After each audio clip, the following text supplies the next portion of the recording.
looking forward. The panelists of this session are Silvia Fernández de Gurmendi, President of the ESP, Liz Evenson, Secretariat Director of the Coalition of the International Criminal Court. Hi, Liz. Muriel Úbeda Sellar of the University of Lille, and Professor Okowa from the Queen Mary University. And the panel is chaired by David Donat-Cattin, Secretary General of Parliamentarians for Global Action and Adjunct Professor of International Law at Center for Global Affairs of New York University. Since 1999, Mr. Donat-Cattin worked on the ratification and implementation of the Rome Statute and its amendments in more than 100 states. He headed the NGOs team on the trial, appeals, and review at the conference in Rome in '98, and drafted the non-paper that constitutes the basis for the inclusion of victims' participation in the ICC proceedings. He produced several commentaries and essays, and also contributed to several public hearings and conferences on international justice in national and regional parliaments, international organizations, academic institutions, and civil society frameworks.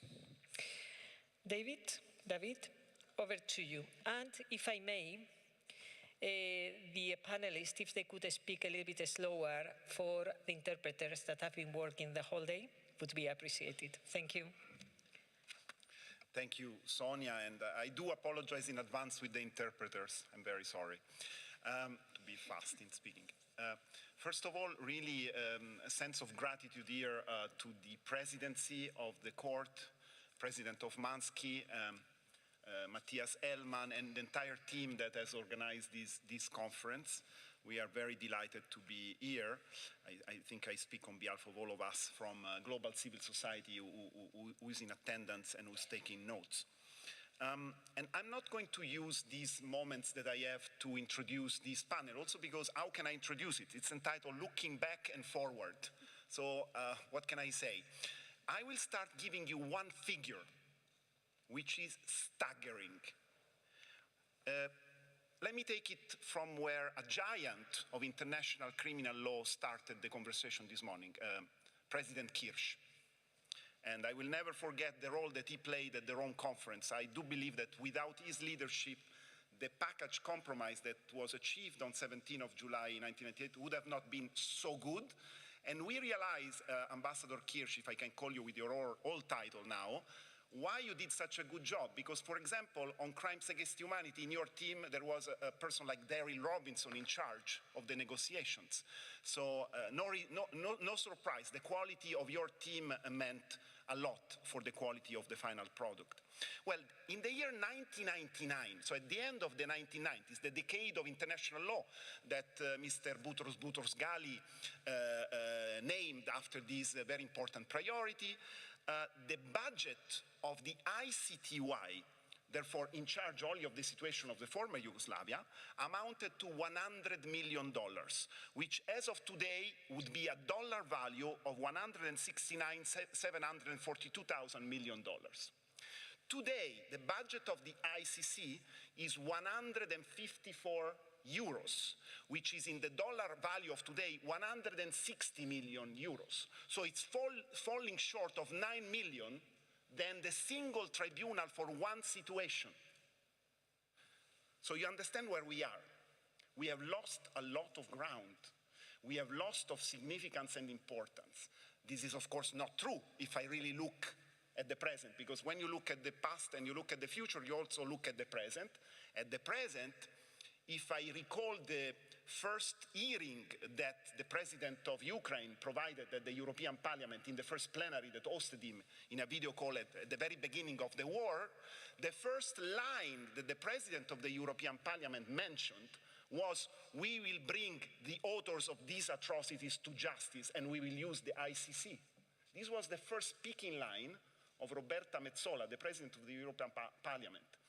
It means that the ICC is more relevant than ever, and I think one of the tasks we will have during this panel, maybe I will take that upon myself, that's why I'm renouncing to a real introduction, is maybe to address the question that former president of the ICC posed this morning on the jurisdiction on the crime of aggression.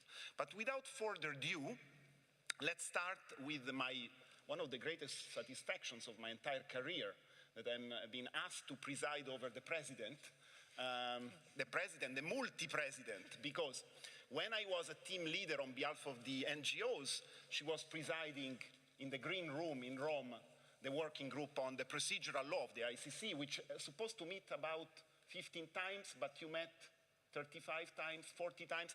I don't remember how many times we ended up at 1 a.m., but since I was going back home to sleep, I never had problems. But you did a fantastic job there. And then she went on in her career in many other capacities. One of them was judge of the court, and then president of the court, and now president of the Assembly of the State Parties. Let me also add about the CV of Silvia Fernandez de Gurmendi, one notation is that she has also published very interesting books after the adoption of the Rome Statute, together with others. And I really invite you to go back to those publications. They are still valid contributions also from an academic and scientific perspective. So, and of course, the topic that Silvia Fernandez has in front of her is essentially the everyday work of my organization, which is devoted to the universality of the Rome Statute. So I'm very happy that the question is not done to me today, which she's always also posing to me, and it's how to expand the global reach of the ICC. President Silvia Fernandez. Merci beaucoup, David. Thank you very much, David. I'm most grateful to the court for inviting me to take part in this discussion on expanding the global reach of the ICC. This is a question that is often put to David, and I should say that I'm honored to be part of a panel moderated by him. David is the Secretary General of Parliamentarians for Global Action. This is an opportunity for me to recognize the considerable efforts made by David and Parliamentarians for Global Action to promote ratification and implementation of the Rome Statute. This task, the expansion of the global reach of the court, is a top goal of the Assembly, and I would like to mention the efforts for universality made by the Netherlands and Korea. They are the two facilitators for issues having to do with universality. Expansion of the global reach of the court is crucial for its efficacy and its legitimacies. The court was created as the first permanent general tribunal that had as its task ensuring that justice be rendered for atrocities committed, no matter where they might occur, no matter who might be the perpetrators. Despite this global aspiration, the court did not receive universal jurisdiction, and the Rome Statute, currently ratified by 123 states, has not yet reached universal participation. This means that unless the Security Council refers a situation to the prosecutor, or states concerned make an ad hoc statement that they have accepted jurisdiction, entire situations of criminal atrocities remain beyond the scope of the court. This is quite bad for the efficacy of the court and also affects its legitimacy.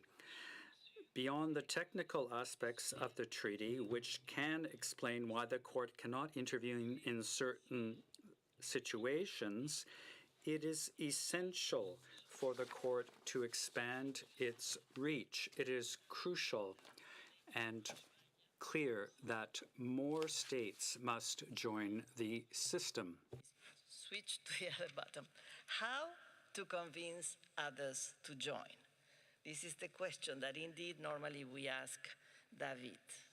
How to convince others to join? Accountability is today widely recognized as an essential component of a rules-based order. This is indeed, as the Secretary General of the United Nations once said, one of the main achievements of the international community in the last 3 decades. However, advancing the cause of accountability is not itself sufficient to persuade others to join the ICC. It is crucial also to demonstrate the added value of the court in advancing accountability. In order to do this, we do need to look back, as the title of the panel suggests. We need to look back into the experience gained in the last 20 years of operations of the court, and we also need to look back into the drafter's vision and some key provisions of the Rome Statute. Indeed, some key concerns of the drafters that permeated the negotiating process and made the court possible are still valid today. In order to respect the time constraints, let me focus briefly on 5 key elements that I will really go through this very briefly, and we can continue the conversation later on. 5 key elements. First one, of course, complementarity. When we are talking about expanding the global reach of the court, let's always bear in mind, and it's not redundant to say, that we are talking about expanding the global reach of the court as a backup, last resort institution. It is always important to attract others, to reassure states that the court is not to replace the national systems, is not to compete with national systems, but indeed it is there to respect the exercise of jurisdiction by others, and where necessary even to contribute and cooperate with these efforts. So this is always important to recall, and it is always important to remember. Now, the second key element is the quality of justice delivered by the court itself. The added value of the court will be demonstrated for and foremost by the quality and speed of its own proceedings. Much has been done already to enhance the efficiency and effectiveness of the investigations, prosecutions, as well as the participation and reparations to victim system, and also to improve the governance of the institution. I considered these aspects to be of the highest priority when I was president of the court, and I continue to believe these are essential, although of course not sufficient, preconditions to persuade others to join. In addition to other past and current efforts, the Assembly and the Court have now embarked in a welcomed holistic review which aims at strengthening the Court and the Rome Statute system as a whole. I commend all those involved in this difficult and very time-consuming exercise. The third aspect that we need to underline is inclusiveness. The court was created through an inclusive process that allowed and indeed encouraged the participation of all states and civil society organizations. States, during the negotiations, avoided the North-South divide and sought instead to find cross-regional agreements on central issues and shared values. At the time of the negotiations, like-minded states worked in partnership with civil society to promote the creation of the court and its current architecture. As already recalled by Judge Kirsch in his keynote speech, there was a persistent effort to find broad agreements among the participants and avoided, for this reason, the recourse to a vote to the fullest extent possible.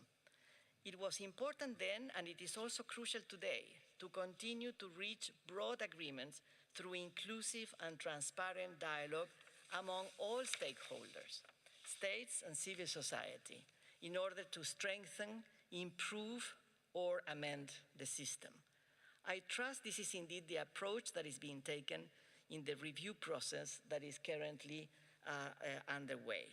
And I also welcomed in this regard the initiatives that were announced this morning by the prosecutor to reinforce partnerships within his office with external partners. Now, the fourth element is the hybrid legal system, my favorite subject. And I was listening very closely to the discussion before, because this is extremely, indeed, very, very important and continues to be very much sometimes controversial.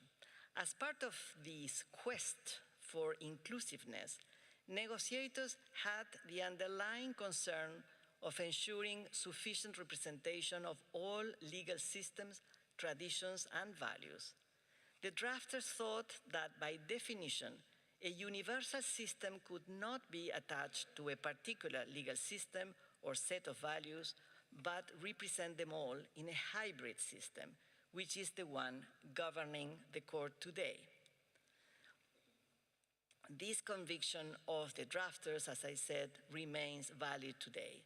Amendments to improve the legal framework may be needed, and indeed some of the amendments already made to the rules of procedure have had a tangible, positive impact on the proceedings.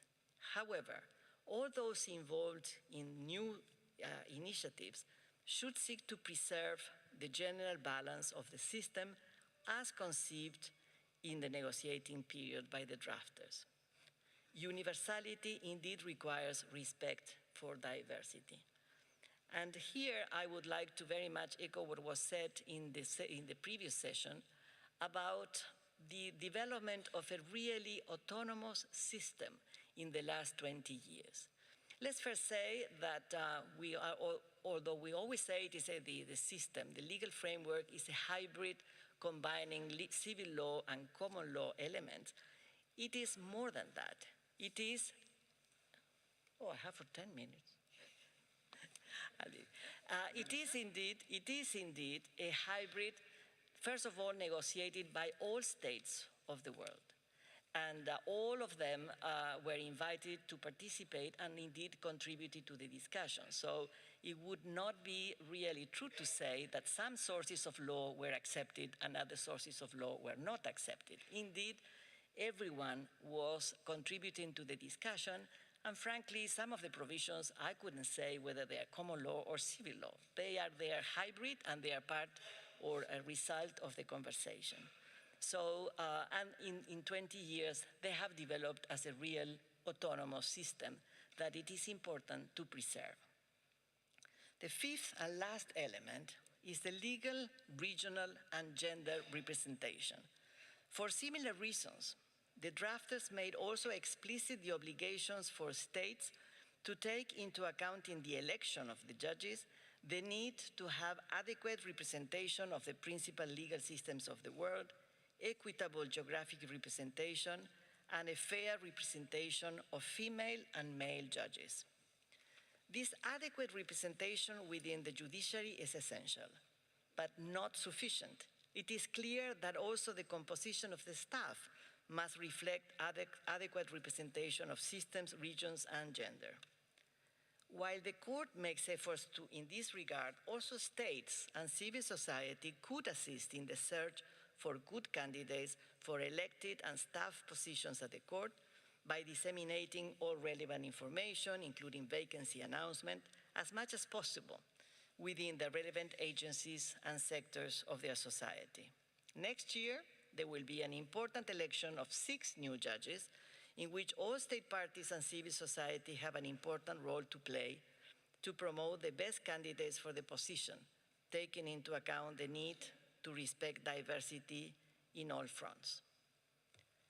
En conclusión, y realmente en conclusión, in conclusion, and truly in conclusion, there's no magic wand or magic formula to attract more states into the system. Only the need to work hard, to make persistent efforts by the court, by the representatives of the civil society to ensure that the justice that is administered by the court is of the best quality, and the respect of legal, regional, and gender representation, and that those principles are respected. Next year, we're going to celebrate another very important date, the 25th anniversary, anniversary of the adoption of the Rome Statute. So we're moving very fast. We go from the 20th anniversary to the 25th anniversary, but it is important to point out that next year we will celebrate this. And we want it to be an opportunity to receive more member states, more state parties. We want them to join our system. Thank you. Thank you very much, Madam President. And I think what you have said here, it's really setting the tone, because you said what we need to do. We need to strengthen the system, improve the system, and eventually amend the system within the framework of our exercise. So I think this gives us also a lot more to follow up on. And you also mentioned among the 5 strength elements upon which we need to build, you mentioned inclusiveness. You mentioned the role of many players. And here I want really to pay a tribute of those members of parliament who came from Ukraine, Honorable Marina Bardina and Denis Maslov, who are with us today, because their commitment to international justice is really profound. And one of the way, what we have been seeing here is that treaties must be ratified by states. States are not only foreign offices. States are made of parliaments, governments, and the judiciary. And without the parliament consent, treaties cannot, in most legal system, almost all legal system, they cannot pass. So by being inclusive and having them as leaders in the campaign towards the universality of the Rome Statute, I believe we are on the right track. And of course, the main source of legitimacy for this work come from what we call global civil society, which includes a lot of local, regional, national, and also, of course, international groups. We have been working together under the umbrella of the Coalition for the ICC for many years, which was created by us, by a group of NGOs who believe that without a coalition we cannot be effective in the global setting. And I'm very, very happy to have a colleague and friend, Liz Evanson, who is currently the director of the Secretariat of the Coalition, but has an impressive CV.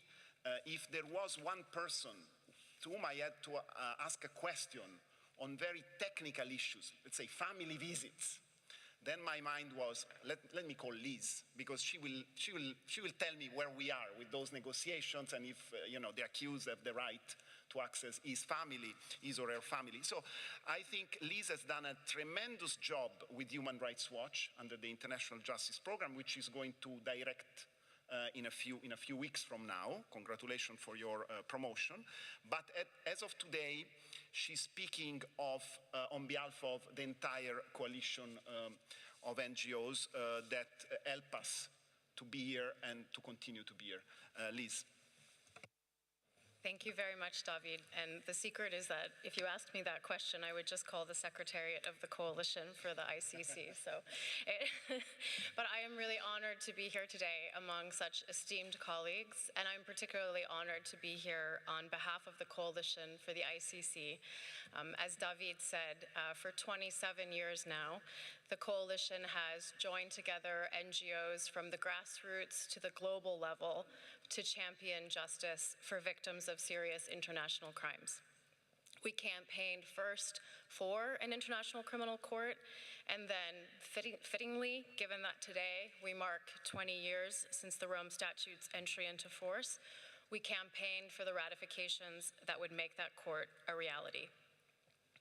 A universal court remains an absolutely key goal to extend the reach of justice not only before the ICC itself, of course, but also to ensure national authorities play their primary role in responding to the rights of victims and affected communities to access justice. Many of our colleagues around the world continue their advocacy to this day for ratification and for implementation of the Rome Statute into national law. It might have gotten harder, but these efforts go on. And the success of those campaigns has depended on civil society determination and creativity, but also, as I think has already been mentioned, real partnership with government actors like parliamentarians and with other states that can use their influence to encourage ratification and implementation. I'm grateful to the President for her suggestions of the way forward, and also to the Assembly's focal points, Korea and the Netherlands, for their continued commitment to universality, which is particularly relevant in this anniversary year. It's that unique partnership between civil society and states, between civil society and court officials, and sometimes in a sort of three-way relationship that I want to highlight in my remarks today on the role of civil society. There is nearly an endless list of roles played by civil society that are directly relevant to the ICC's work, and I won't possibly be able to cover them all. But just to name a few, our member organizations of the coalition and other partners in civil society report on and document human rights violations, bringing them to the world's attention and to the attention of this court to create the impetus for justice. They do this often in the most difficult circumstances imaginable and at great personal risk. Our member organizations support victims directly to access their rights of participation and to reparation, and to make representations in Article 15 proceedings. Our members monitor fair trial rights and the development of jurisprudence. They work to raise awareness and to make justice visible, at times in direct partnership with the court's outreach unit and its country offices. Our members lend our experience and our policy expertise to the development of court practice. And while, as experience has demonstrated, the ICC prosecutors' investigations must be conducted by the office itself, strong relationships with civil society are needed to create the circumstances that are conducive for these investigations to take place. Lastly, of course, but not least of all, civil society campaigns to stimulate the political will to support the court through cooperation in investigations, arrest, across the court's work, and to defend that work against threats. That's the what we do, or at least in part, but I also wanted to talk to the why we do it. The overall why, of course, is our collective commitment to justice, but there's some more practical element to it. The court is a single institution now working across nearly 20 situations, gradually extending to all regions of the world. It will often enter a situation in which civil society groups have been working for many, many, many years to address impunity.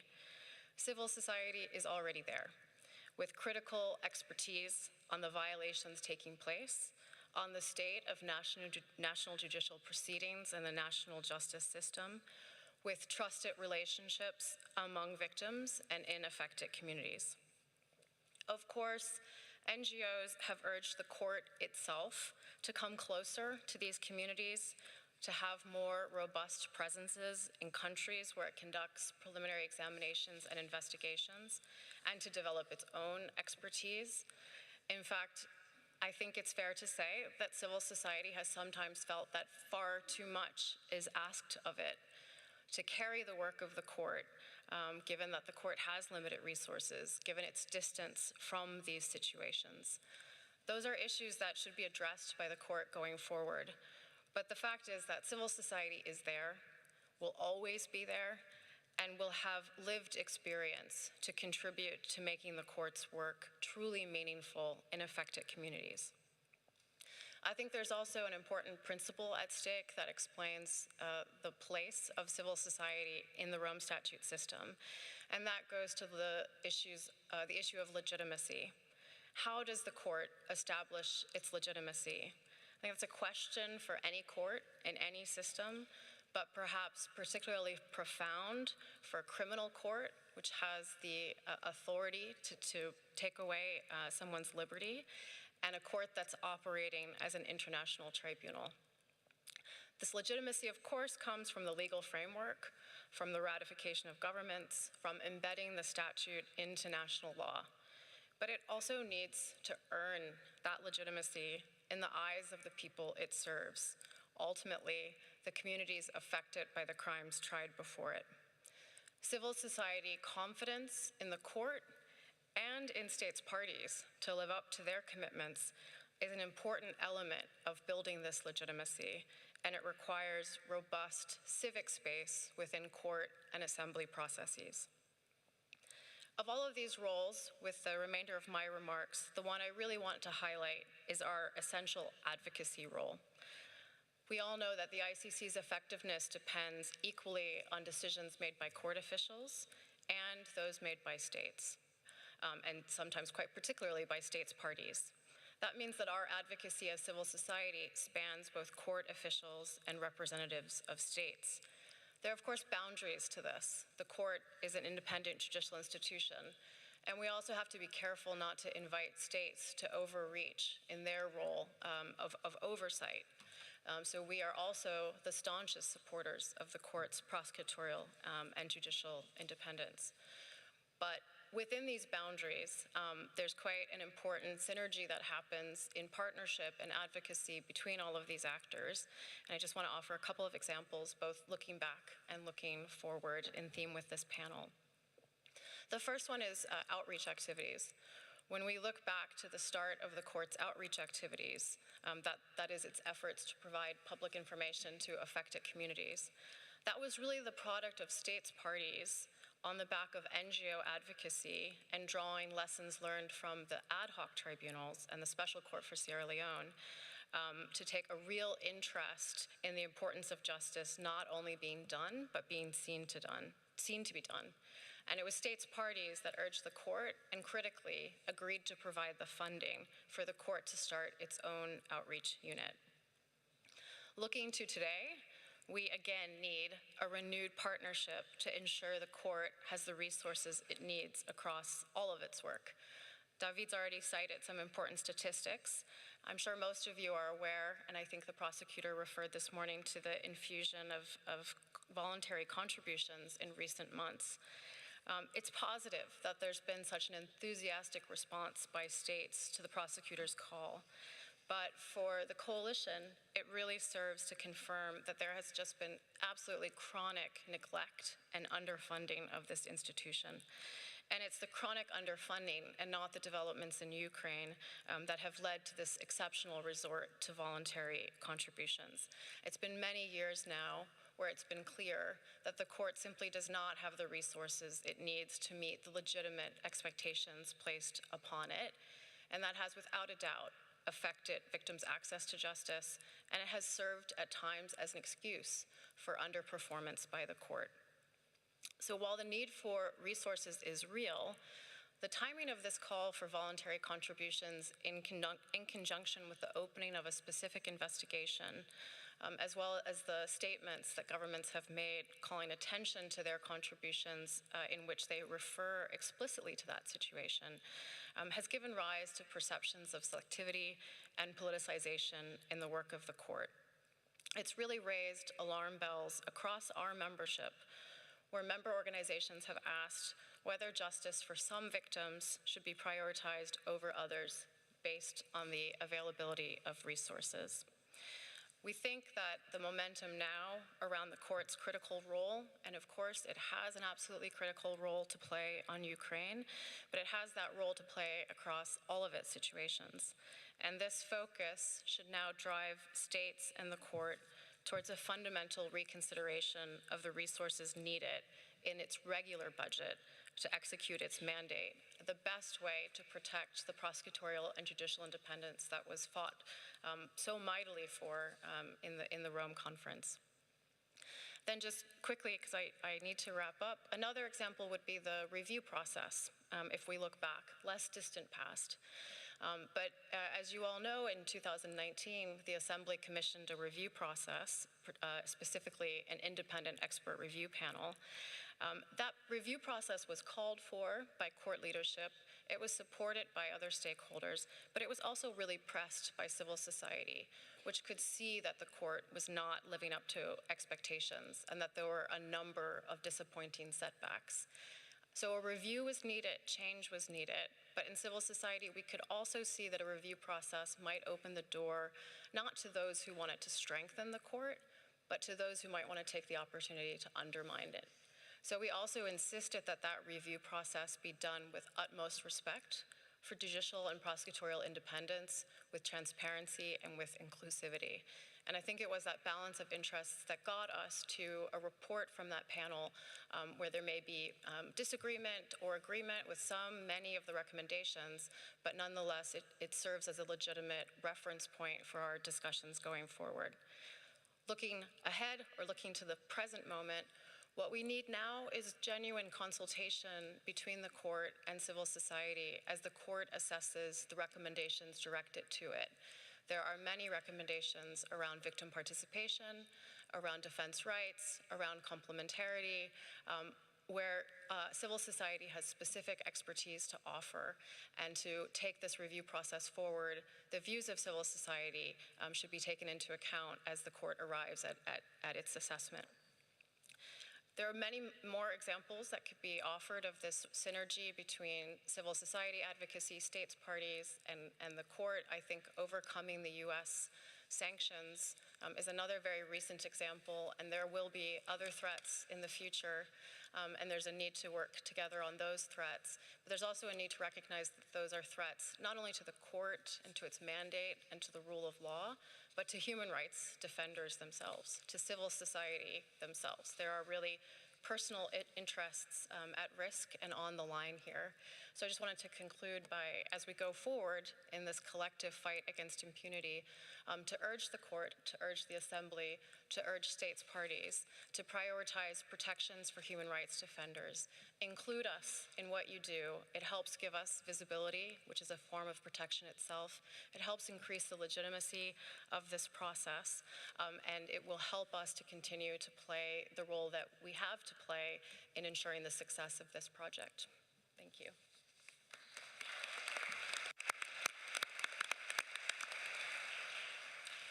Thank you very much, Liz, and you have raised a number of issues that requires a lot of follow-up. And let me stress that whatever the criticism comes from civil society, it's also conceived as a way to strengthen the organization. At times we are seeing some sort of very defensive reactions, but if this institution would not exist, it should be created from scratch. So it is every type of criticism, and let me stress, it was really heartbreaking when with the ICC we organized many consultations or hearings with the organs of the court, which are so important that we have every year. And we heard over the years our colleagues from Afghanistan saying, you know, our children are kidnapped and are reduced into slavery by the Taliban. No, you know, our women are also reduced to certain inhuman acts. And yes, the situation has been treated in a way that didn't conduce to any single case regarding that situation as of today. So there is a big, big question mark insofar as Afghanistan is concerned, but maybe this equal or similar reasoning can be made on other situations. When civil society or victims or politicians make criticisms based on these facts, I think it is very important for all the stakeholders to take clear note for change. And of course, this links to the fact, as President Silvia Fernandez stipulated clearly, this is not a court of universal jurisdiction. The court does not have jurisdiction in terms of territorial jurisdiction, for example, in Iraq. And we have seen it that the OTP has already prioritized cases on which it could exercise territorial jurisdiction, looking at all the facts and all the potential perpetrators. no jurisdiction on Syria, where we had the largest victimization in the last 20 years in terms of numbers, at least in terms of individual figures. So we can explain that. What we cannot explain is, and I remember it, Parliamentarians for Global Action has been the only organization that ever organized a conference, and it was on the ICC, in the Russian State Duma in February 2003, at a time in which there was multi-partyism in Russia. The deputy speaker of Ukraine was participating in that conference, Viktor Muziaka at that time. Georgia was there with a multi-party representation that made a bipartisan deal to ratify the Rome Statute.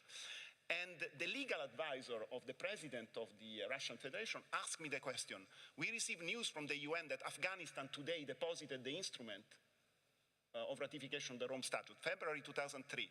Can you tell us why? Well, I didn't work with parliamentarians at that time, but I worked with some human rights defenders and the Office of the High Commissioner for Human Rights, and there were damning reports of crimes against humanity being committed during the ongoing situation in Afghanistan. So there are issues that still needs to be looked at. There are still mistakes from which we need to learn and to move forward. And there is, of course, a pending request from the current prosecutor, an urgent request that is pending there before the pretrial chamber since the end of September, which has not been responded yet. So a lot of work to be done. And this brings us to the second half of our panel. We have two very prominent academics, and my understanding is that without independent academic input, no legal institution can prosper. So I'm very happy to give the floor to Professor Muriel Ubelda Sayard, who is a professor of international law at the University of Lille. She's the director of two master programs on international criminal justice with an active partnership with the ICC, providing a lot of talents, young talents, into the ranks of the court. And she has also been one of the co-editors of the Commentaire article par article de Statut de Rome, edited in France in 2018. So, Professor, you have the floor. Merci, Monsieur. Thank you very much, Chair. Well, before I go any further, I would like to say that it is an honor for me to address this assembly today, and I would like to thank President Hofmanski very much for having invited me. This is a prestigious event and a useful gathering, I believe. Now, I've been asked to, well, try and ascertain what the future holds. A tricky job. Can we predict how the international criminal justice system will evolve? Well, I think the initial reaction of a seasoned observer of international relations is to doubt that we can. The world has seen a succession of crises: humanitarian, economic, security, and health. And these have deeply shaken multilateralism and confidence in international institutions. The fact of the matter is that international criminal tribunals and courts are not immune to nihilistic criticism of their legitimacy. That criticism is fueled by the selective nature of the situations dealt with by the court and the de facto impunity of the powerful. And this at a time when legal universalism in general is being questioned.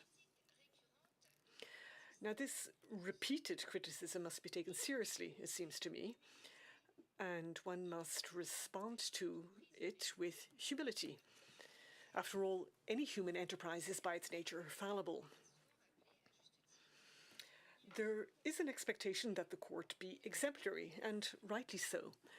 However, one can in particular certainly argue that a progressive approach consisting of advancing step by step is necessary.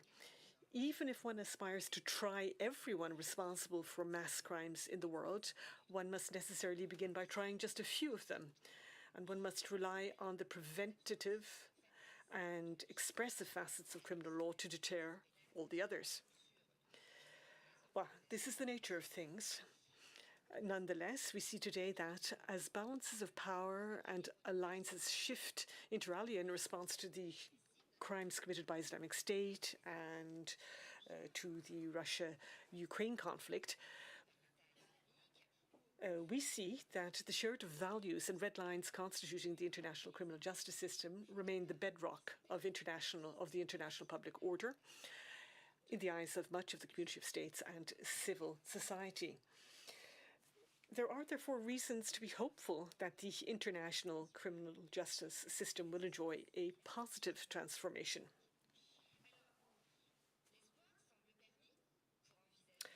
So, in my view, this system should be understood in a broad sense as encompassing all the mechanisms for investigating and prosecuting crimes under international law, namely all criminal tribunals and courts, be they international, hybrid, or domestic, and all international and regional bodies supporting police and judicial cooperation in criminal matters. Now, given the limited time available to me, I will structure my analysis of what may lie ahead around two aspects, which seem to me to be key. On the one hand, ideally, each of the components of the international criminal justice system, in other words, the existing mechanisms, would improve. And on the other hand, synergy between the various system components would improve. In other words, coordination of mechanisms would be further rationalized. Now, firstly, let's look at improving the system for prosecuting crimes under international law. And here I will touch upon two issues only, issues which may trammel development of the system. Of course, I will deal with certain other issues in my written contribution. I think all of the participants at this event have been invited to submit such a written contribution. So, the first of the two issues I want to touch upon is funding. I'm starting with the matter of funding because, as we have known since Cicero, and as Don Jacobs reminded us a few moments ago, pecunia est nervus belli, money is the sinews of war. And in our case, the fight against impunity will not be won without adequate and sustainable financial means. Now, the exceptional voluntary contributions injected into the ICC's budget have been fundamental to dealing with the Ukrainian situation, for example, but are no remedy for the general insufficiency of the court's ordinary budget and the payment arrears of member states or states parties. For example, in 2015, the Office of the Prosecutor stated that it needed a budget of 60 million euros to conduct 6 investigations. Now, in 2022, it has to conduct 3 times as many investigations with a budget which is 10 million less than what it requested back then. Obviously, other bodies have equivalent needs for additional resources, be it the defense or the Trust Fund for Victims, but also courts at the national level specializing in extraterritorial jurisdiction and universal jurisdiction. So the national courts or domestic courts also need to be correctly funded to work on international criminal justice. So a financial balance needs to be struck between the needs of the international criminal justice system on the one hand and the pressures on the states owing to the economic situation on the other hand. Now, on that note, the considerable efforts made by the courts to optimize the use of their resources, in my view, certainly do not absolve the states from their duty to reconsider the place of justice in public policies and to reconsider the corresponding financial means that need to be granted to it. Now, the second crucial issue that I wish to raise is the difficulty of having suspects and accused arrested. For as long as this Gordian knot is not cut, it will continue to weaken the international criminal justice system as a whole. How so? Well, firstly, when accused are not surrendered to them, international and hybrid criminal tribunals and courts are paralyzed.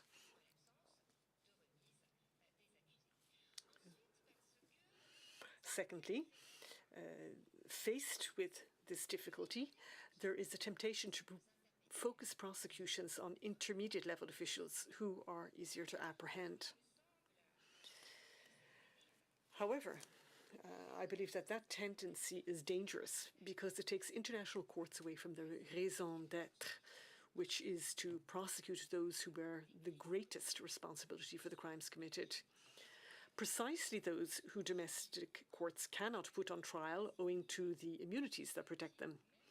And those who, even if they are arrested, thanks to a change of political regime, for instance, are not transferred to stand trial. Former Sudanese President Omar al-Bashir being a case in point. Now, one could define in an economic convention various mechanisms to better execute arrested warrants for those who are thought to be responsible for the commission of crimes which fall within the jurisdiction of the court. And the second avenue is that of trials in absentia. That is to say, trials held in the absence of accused persons who do not wish to appear. These do have major legal and practical disadvantages, but they have been used before, as President Gomendi reminded us. It is possible to try, in their absence, the persons who bear the greatest responsibility and who are shielded or are not made available to the court. I now come to the second aspect I wish to address today, and I will home in on coordination between the components of the international criminal justice system. Now, to ascertain how well a system is operating, it is advisable to assess three things: its internal cohesiveness, its effectiveness by comparing results obtained with results sought, and finally its efficiency. In other words, how well it utilizes all its resources to obtain those results. To my mind, promoting better synergy between the components that make up the international criminal justice system would undoubtedly bolster performance on these three counts. In handling the Russia-Ukraine conflict, for instance, emphasis has been placed on multi-level cooperation. That multi-level cooperation is notably taking place within a joint investigation team set up by the EU, which involves cooperation between Eurojust, the International Criminal Court, Ukraine, and others. Now, this innovation bears testimony to the ability of the international community and its member states to adapt when faced with mass crimes.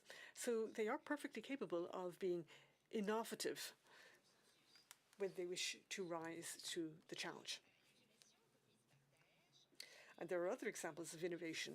For instance, offences committed by Islamic State in Syria and Iraq triggered the creation of novel investigation mechanisms such as the International Impartial and Independent Mechanism and UNITAD.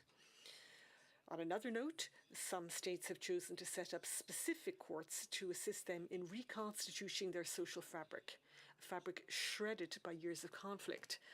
Such examples include the Special Jurisdiction for Peace in Colombia, the Central African Special Criminal Court, the Kosovo Specialist Chambers, as well as the Rwandan Gacaca courts and so-called transitional justice proceedings.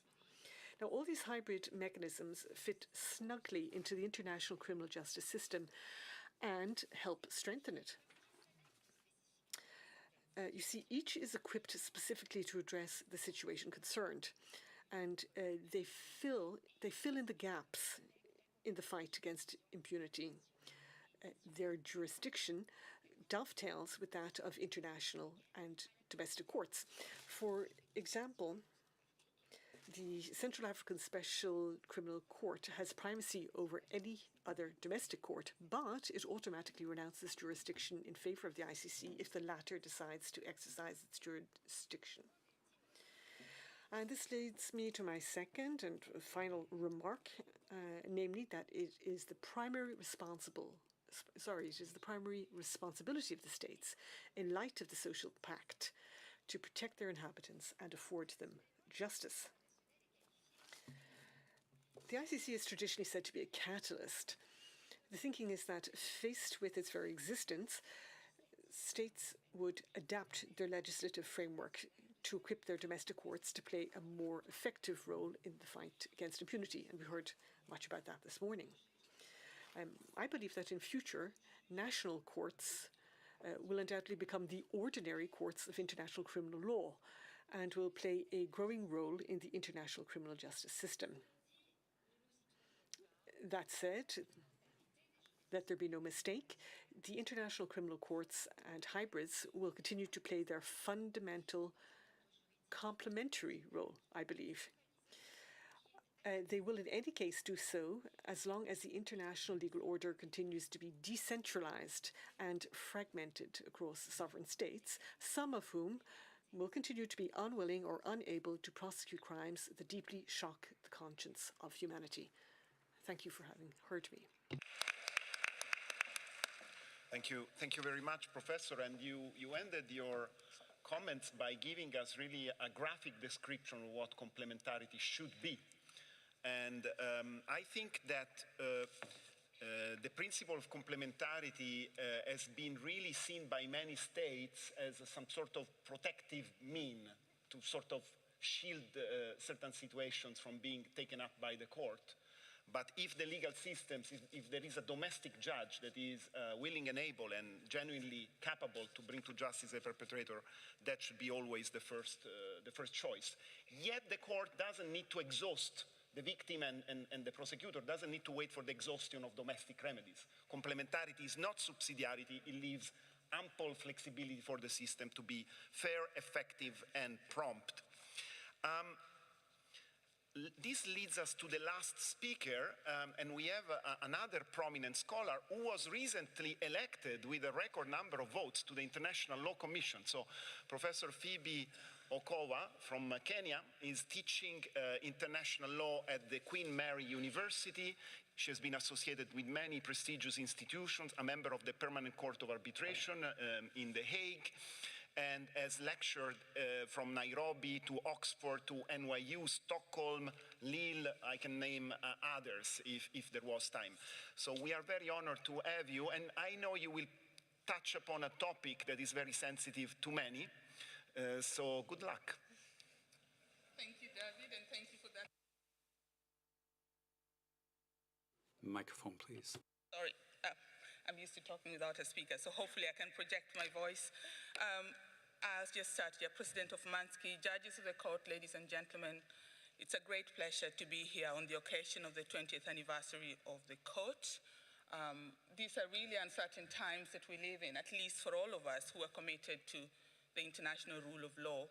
But I think the occasion of the court's anniversary also provides an opportunity to recommit to the fundamental values that underpin international rule of law and systems of accountability.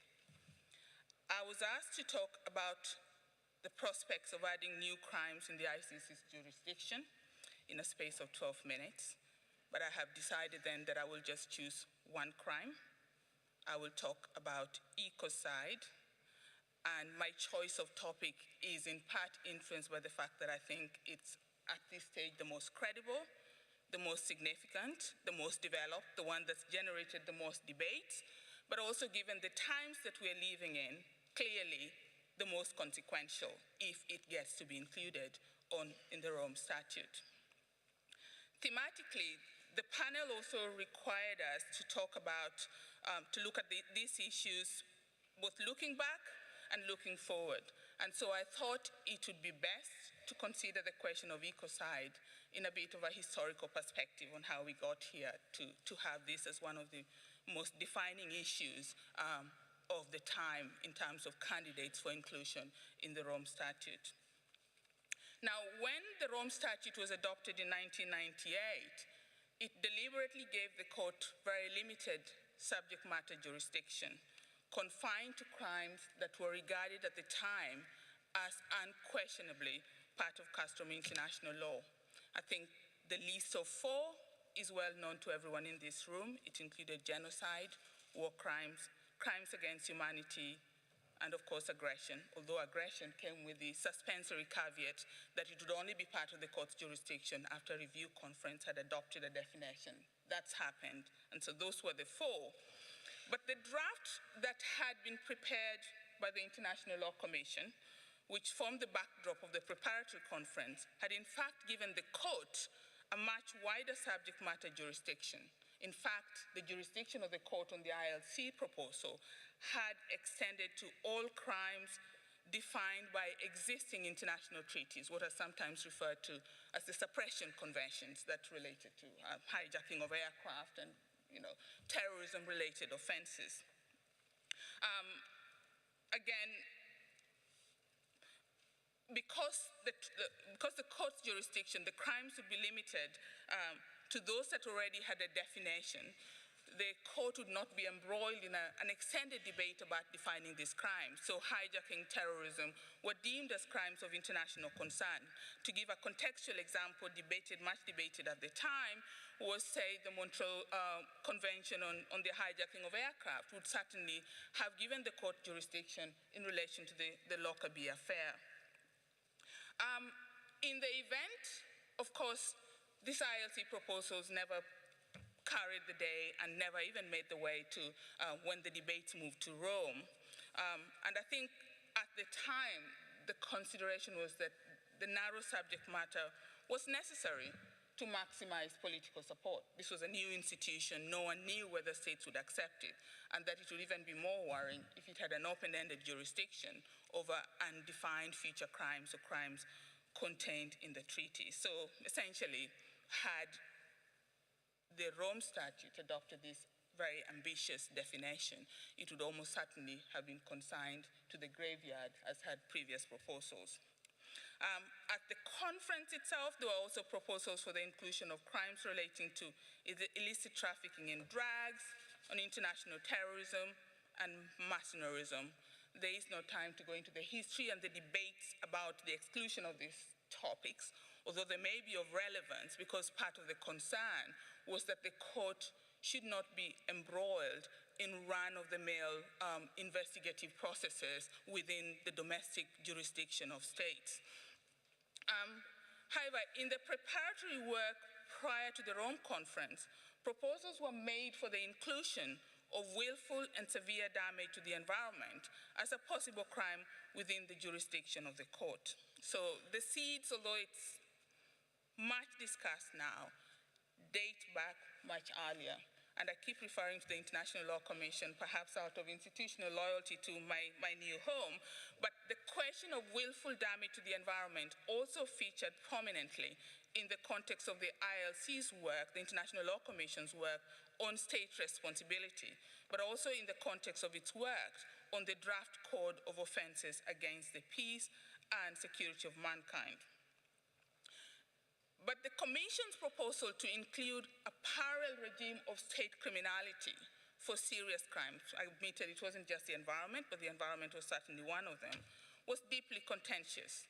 It derailed the state responsibility project, and in the event was excluded from the entire project when the International Law Commission adopted the articles in 2001. I mention it because I think it serves as a cautionary tale for all those wanting to advance a separate penal regime for environmental harm, that in any case, the road to its inclusion in the Rome Statute or in some other treaty is bound to be contentious.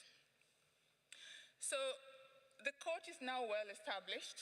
I think there's little risk that there will be a flight from jurisdiction or that it will not take off. And so on the occasion of the 20th anniversary, it is perhaps best to see what other candidates are on the table, and that's why I thought it's a good moment in which to consider the most credible and advanced proposal for inclusion, and this relates to the crime of ecocide. Those who want a criminal responsibility or a regime of criminal responsibility for ecocide or for serious environmental damage intend it as an additional tool for addressing the worst forms of environmental harm. It is intended not to address run-of-the-mill environmental harms, but clearly those that are excessive and excessive when compared to the community benefits anticipated from the adoption. The idea behind this is not so much that penalizing those who cause massive or serious pollution or environmental harm will solve all the ills, but that it will certainly invigorate accountability options and perhaps strengthen environmental protection. So in discussing ecocide, I take as a point of departure the definition that has been given by the independent expert panel for the legal definition of ecocide, which presented its definition sometime last summer. And that definition has been used in much of the academic commentary as a starting point. And also, the panel consisted of very eminent jurists with experience in both questions of public international law, international environmental law, and international criminal law. And that defines ecocide as unlawful or wanton acts committed with knowledge that there is a substantial likelihood of severe and either widespread or long-term damage to the environment being caused by those acts. So certainly intended not to apply to all, but the most serious forms of environmental harm. Wanton, again, the definition goes, would mean a reckless disregard for damage, which would be clearly excessive in relation to the social and economic benefits anticipated. The panel's work on this definition has actually proved divisive, having almost an equal number of supporters and detractors. And I want to discuss three problems with the draft ecocide definition produced by the independent panel. I am very conscious that I have very limited time, and I'm just going to essentially thematically identify what I see as putative points of contestation. And I think the first one would be the problem of what I see as a problem of political acceptability. Is the court's jurisdiction over the proposed crime going to be general and automatic, or is it going to be an opt-in provision, assuming that the requisite majorities are achieved to secure the amendment? Both models would raise problems of political acceptability. First, I think there will be understandable pushback because almost all environmental harm occurs in the context of activities that have socioeconomic benefits. Where the harm becomes egregious and acceptable is a deeply contested issue, as the International Law Commission's work in this area demonstrated when it attempted to create a bespoke regime of criminal responsibility. The other reason why I see potential political pushback is that the present environmental crisis has largely been the result, and that's qualified, of deliberate and unsustainable patterns of resource use by states in the global north. Some of those states are not party to the Rome Statute, and others may choose not to opt in and accept the court's jurisdiction over ecocide. And I think if, in fact, those who contributed the most to the pollution or to the current environmental damage are somehow able to immunize themselves from the court's jurisdiction by not being party to either the general jurisdiction or by not opting in, that would also be a problem for other states in the global south. There are also what I see as putative problems or arguments around historic justice, partly related to who's contributed the most. But of course, the International Criminal Court is essentially a criminal court bound by rule of law standards and criminal law standards. Its jurisdiction would have to be prospective, not retroactive, and it will have to keep rigorously with the rule of law requirements. But that would be problematic for those who would essentially be required to sign up to an ecocide regime with a view to the future, a prospective regime, when there is no framework of accountability for historic harm.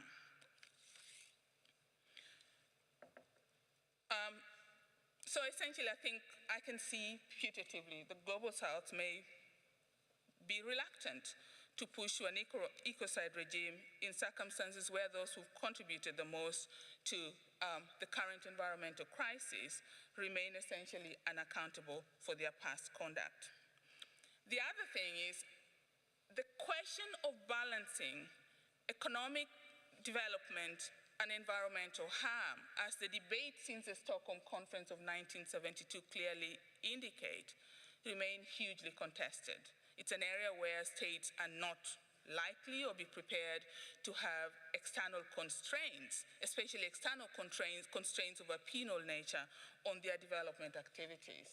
And perhaps in another context, the Malabo Protocol to the African Court of Justice and Human Rights, in fact, has provisions which create offenses that harm natural resources. And I think the very limited number of parties to the Malabo Protocol should perhaps serve as a cautionary tale that essentially a regime for ecocide is not going to be a walk in the park. The other thing that remains is that the expert panel on ecocide very much stated that they would take the Rome Statute as they found it.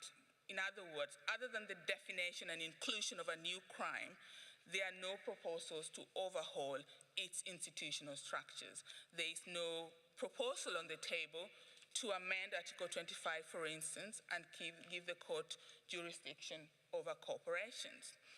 And potentially, this is also going to be problematic because of the implication of corporations in some of the worst forms of environmental harm, and also the fact that the remedial measures that are likely to be required are only going to be feasible if corporations are brought into the equation.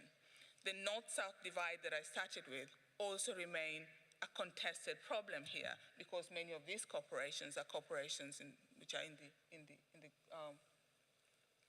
global north. Could I just have 1 minute to finish off one more thing? So I see a very broad problem in different manifestations about political acceptability. The other issue that I see are what I would broadly call rule of law concerns or compatibility of that definition with principles of legality. You know, for the crime to give rise to individual accountability, it must be defined with precision and specificity.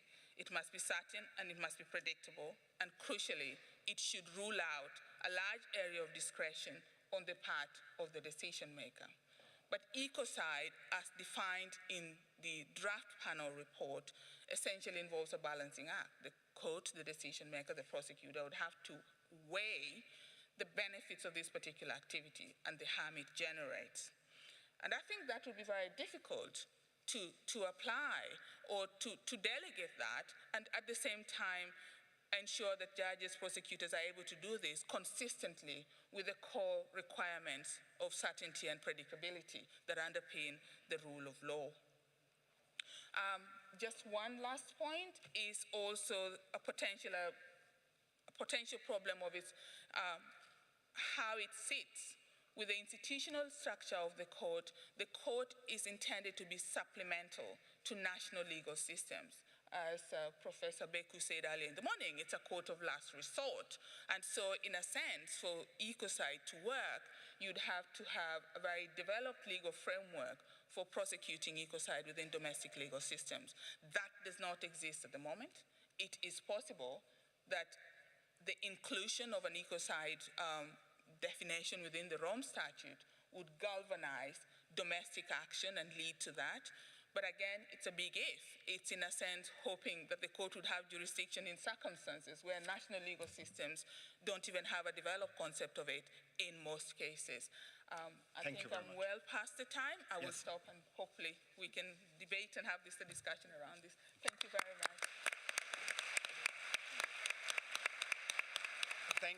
Thank you very much. And I really would like to take as many comments as possible. and then try to have to cover a number of points. I see 2 hands raised there in the center, 4, 5, 6, 7, so 8. So I think you need to speak maximum 2 minutes each. So we start with Honorable Bardina in the first line. There is another one. Okay, then 1 minute and 45 seconds each. Okay. Yeah, we need to get them all, and we need to address important issues still. Go ahead. Time starts. Thank you. Thank you, everyone, for this interesting discussion. I'm Marina Bardina from Ukrainian Parliament, and I want to say that in Ukraine, civil society plays an extremely important role. You know, they are people who influence political decisions, and this is our reality. Even since the first day of full-scale invasion of Russia into Ukraine, civil society were people who become volunteers, who reaches their colleagues everywhere across the world, just looking for humanitarian aid, medical kits, even body vests and helmets for our militaries. This is like, from my first day in Parliament, I try to cooperate with representatives of civil society. Even my membership in PGA started from this cooperation with civil society.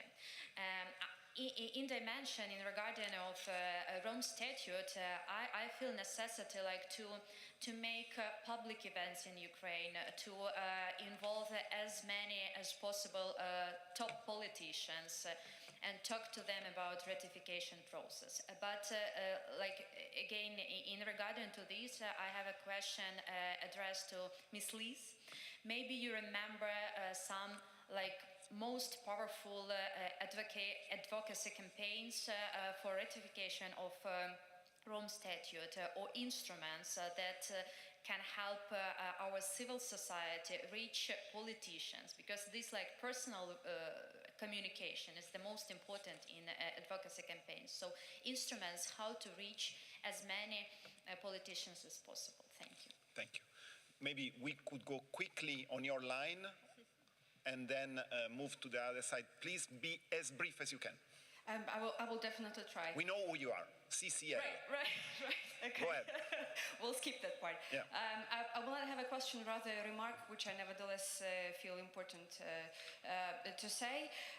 As representing an organization which is a member of the Coalition for International Criminal Court, I would like to stress how difficult it is to overestimate the importance of the existence and operation of this coalition, specifically because it does provide the platform for communication with different NGOs that all over the world that not only advocate for the implementation of the Rome Statute, but also help working with victims, which is unfortunately very often the case, and the assistance that we need in Ukraine these days. And I would also like to stress how important it is for the ICC to remain open to cooperation with the civil society, because what our experience in Ukraine now shows is that civil society organizations often step in where state institutions are not capable to deal with the massive amount of crimes that are taking place in Ukraine, helping with documenting the crimes, helping with providing assistance to the victims, and so on. And in this regard, we very much welcome the initiatives that Prosecutor Han mentioned today at the ministerial conference that will take place on 14th of July, and the special event that will be taking place specifically for NGOs, and it will be aiming to provide recommendations for NGOs to document war crimes. Talking about the future, yes, since we're talking about the future, I think it is very important to maintain and ensure the cooperation of the ICC with the non-governmental organizations. Thank you very much. Maybe we have another voice there. No, on that side. Yes, let's go on the far left. Honorable, you waived your right to speak. Okay, thank you so much. Please, go ahead. Hi, Thank you for the opportunity. I'm Natalia. Professor Stan is my supervisor, so he kindly invited me to attend this event. I would like to talk a little bit about ecocide. Question. Yes, talking about the future and thinking about all the obstacles and keeping in mind that the Brazilian indigenous communities have already brought a claim to the ICC on genocide, crimes against humanity, and ecocide. I was wondering, considering the obstacles posed and the fact that the ICC does not have jurisdiction over ecocide, do you see as a possibility for the future, for instance, for the court to judge only in terms of crimes against humanities on the claims like these or genocide on indigenous communities in Brazil, for instance, and then thinking about cooperation? On the previous panel, the panelists stressed the importance of the collaboration with the UN, for instance. Do you see the possibility of collaboration in terms of regional human rights systems, for instance, the Inter-American Court or the Inter-American Commission on this issue? Thank you. Thank you very much. And we go back on the top there, on that side. Okay. No, Dov, you already spoke. On the top there, on the top there. There was somebody? No? Okay. Then I think the gentleman here with the bear. Yes, I'm sorry, I don't know you. I apologize. My name is Juan Pablo Calderón Mesa, asking I know you. I couldn't see you. this question in my personal capacity for Professor and Commissioner Okowa. As you mentioned, environmental harm may happen in the context of socioeconomic activities, and this may involve some corporations. So my question is, to what extent, if any, would it be necessary or otherwise desirable to also have an amendment to have in the statute corporate liability, criminal liability of corporations, and if not possible, would it be civil liability for reparations an alternative? Thank you. Thank you very much. And Juan Pablo Calderón also contributed to a series in the Harvard International Law Journal that I really invite you to read. Okay, very briefly. Yes, please, very briefly. Thank you, David. So a quick question to Liz. We've discussed synergies between and cooperation between civil society and the court. I'd like to know what are your thoughts on the limits of that kind of cooperation in terms of expertise, the nature of the evidence which is collected, the methodological differences. I mean, you know all that, so if you could reflect. Et dans l'esprit de bilinguisme, pour Muriel, une petite question sur la... And now I have a little question for Muriel regarding the closing of your presentation. The fact that domestic courts may get involved or more involved in international criminal justice, do you think that will help remedy the problems of access to justice, surrendering of accused, etc.? Speaker on this side, and then somebody goes in the middle, please. ¿Me escuchan? Buenas tardes, Good afternoon. Silvia Contrafoto from the University of Buenos Aires in Argentina. I will be very brief. Two issues. First of all, I congratulate the colleague who spoke about ecocide, because the last research work of our side is about the violation through transnational agents, especially from the global north in the global south. There are a number of good principles about environmental respect, but they're violated, and the indigenous peoples are the ones who suffer, not only because the environment hurts, but there's also their ancestral territories that suffer. This is the reserve they have for future generations. This is indigenous concept that we have to use as an example. And secondly, a question for Silvia Fernandez de Gurmendi. I wanted to ask her a question about complementarity. It is true that it is a principle that if the countries respect the universal justice principles, and if they fulfill the rules, they would have fewer real interventions. But I think there is something that we're lacking within that cooperation, how to investigate, because in this hybrid system that we're talking about, and the diversity of systems in local courts, sometimes it's very, very difficult and dead situation to make the judges understand how they can investigate with a view to cooperation. In Argentina, what usually works well is the amico curiae, which is a way in which the judges interpret a universal system. Thank you very much. In there, go ahead. On ecocide for sure. Absolutely. Shalene here, again, civil society, legal consultant, and also legal advisor. I would like to thank Professor Okowa again for bringing up ecocide. And I would like to compliment the CICC also on the work on advocacy and outreach. And going back to President Sylvia's comment on universality of the Rome Statute, what I would like to say is that ecocide has now gained the interest of at least 23 countries, that is on public record. Most recently, just this week in Lisbon for the UN Ocean Conference, Kenya delegation actually said that they will also take into consideration the amendment of their criminal code to include a possibility of the crime on ecocide. In terms of outreach to other non-states parties, I would like to urge the Secretariat and also the court to keep an open mind to step out of their comfort zone to include other areas of crime, including ecocide, because 123rd state party was Kiribati. And I believe that this was thanks to the outreach of the court in the Pacific, and that was also with the presence of civil society speaking the language of the Pacific country. So again, no questions for the panel, but again, compliments for bringing up ecocide. And I would again urge the court to look at the Rome Statute as a living document. Thank you. Excellent, and I can testify that what you said is correct, because Kiribati ratified because of the crimes against the environment, so there is an enormous traction for that project.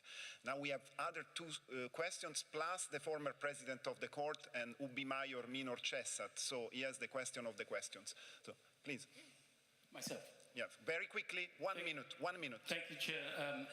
I recognize the time, but let me please preface by, first of all, my name is Mohamed Bangura from the Residual Special Court for Sierra Leone. And let me preface by extending warm and hearty congratulations to the ICC from the Special Court for Sierra Leone for this memorable occasion and for marking 20th anniversary in such a great way. Of note, the Special Court itself actually marks 20 years this year, 2022, of the establishment of its predecessor, the Special Court for Sierra Leone. Question. And of course, our contribution to international criminal justice, the jurisprudence and so on, is very much well recognized. And I think we have an eminent recognition of some of our achievements here this evening by Liz Evanson. I hope I pronounce your name correctly. The achievement in the area of outreach, which she so eminently recognized, and I thank you for that. The question is to you, Liz, please. Oftentimes, it is the case that the civil society groups are accused, or rather criticized, for the quality of the information or evidence that they collect, which comes before the court. Oftentimes, the criticism is that the quality is not of a grade that the court is immediately able to use. Now, as a coalition which encompasses the work of so many civil society groups, how do you ensure that there is a standardized quality of information? I mean, by way of how you collect that information, by what methods are used? Do you have any processes through which you put your members to enable? Thank you. Ensure Thank you very much. We have a standard that is usable in the courtroom. Thank you so much. Last question before the President. Yes, Sergei Vasily from the University of Amsterdam. My question concerns money. In response to the prosecutor's call, several states parties have made extra budgetary financial contributions to the court. And if public statements of states are anything to go by, then we can see that such contributions are earmarked for the OTP and its investigations, particularly in the situation in Ukraine. So this might contribute to the impression of a multi-geared system, so first-class, second-class situations. So I was wondering if there is any framework or kind of arrangement put in place to regulate how such extra budgetary resources are distributed across situations, and a system to monitor how and by which organ they are spent.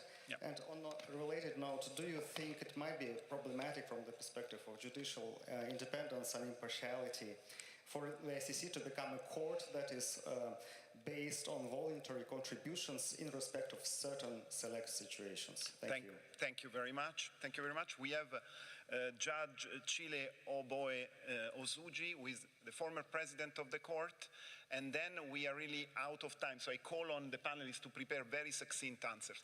Thank you. Mr. President. I thought you were out of time, so I thought I'd bring this question back to you. You said you were going to... I will. But I need to ask it to you specifically. Thank you. Professor Donakanto, do you accept Darrell's response that there is no appetite on the part of states parties to plug the gap? No. And I ask you this, keep in mind that at least, I think, 3 times the states have amended the Rome Statute to ask 3 questions. You may be closer to the pulse of states, I think. So I ask you that question yourself specifically. Thank you, Mr. President. Let me take this very quickly now. And this leads to what President Kirsch let us this morning, the 1990s. What happened after the 1990s was 9/11. Then it was a nightmare for the court. And in Kampala 2010, we deviated from the object and the purpose, which is to put an end to impunity for all crimes of concern to the international community as a whole, which are 4 crimes, not 3. So this exemption language in terms of state of nationality and the country where the perpetrator comes from in paragraph 4 and 5, they simply need to be deleted from Article 15 bis. There is no doubt. Now, what we identified on behalf of parliamentarians for global action is that this could be done also invoking Article 58 of the Vienna Convention of the Law of Treaties, which allows the states to make a suspension of certain provision of a treaty in urgent situations to restore the letter and the spirit, the object and the purpose of a treaty. So the 43 states that ratified the amendments could agree to, needless to say, one has to present an amendment and you have to have 3 months in which this is circulated publicly, so it has to happen by the end of August for the ASP to take on this issue, and remove with immediate entry into force by suspending the provisions of Article 121.4. We have prepared a package, we have presented to a number of states, to the European Union legal advisors in New York. A number of states are having a close eye on this. Of course, there is a lot of reluctance, and it's not the perfect fix of the situation. It still calls for additional reforms, because we will need to also not only catch those individuals from non-state party states like Mr. Putin and others who are taking decisions that may bring about an alleged war of aggression against another sovereign state, but we also may need to ensure that all the state party nationals are treated equally, because that imbalance exists in Article 121.5, but it was conceived like that in Rome. So I think it's possible. If there is an appetite, we don't know. But the situation in Ukraine is as such that has created, because after all, we are facing a World War II scenario with a country trying to invade and occupy a neighboring one, and also threatening the use of nuclear weapons and a number of consequences that can bring about, and blocking the Security Council for the purpose of referring the situation. So there are a number of features that make this situation unique. But I think we are looking at this situation carefully, and maybe one or more states will be willing to prepare this proposal. Then it's about whether you say yes or no. The clear change will come when the proposal, if there is one, will be publicized. Then we will see who is on board or not. I think for change to happen, somebody must try to change the things. Otherwise, we'll never achieve anything. Okay, so we have many questions for Liz. Try to be as quick as you can be. Thanks, David. Okay, so I will try to be really quick to your question, Madam Parliamentarian. Well, I think the good news is that actually within Ukraine, you have many successful examples of civil society advocacy for ratification. Civil society worked tirelessly to overcome constitutional blockages to ratification. Also, as you know, the parliament passed implementing legislation, it just hasn't been signed. So you could actually look to your own civil society colleagues that you've been in touch with. Why hasn't it moved further?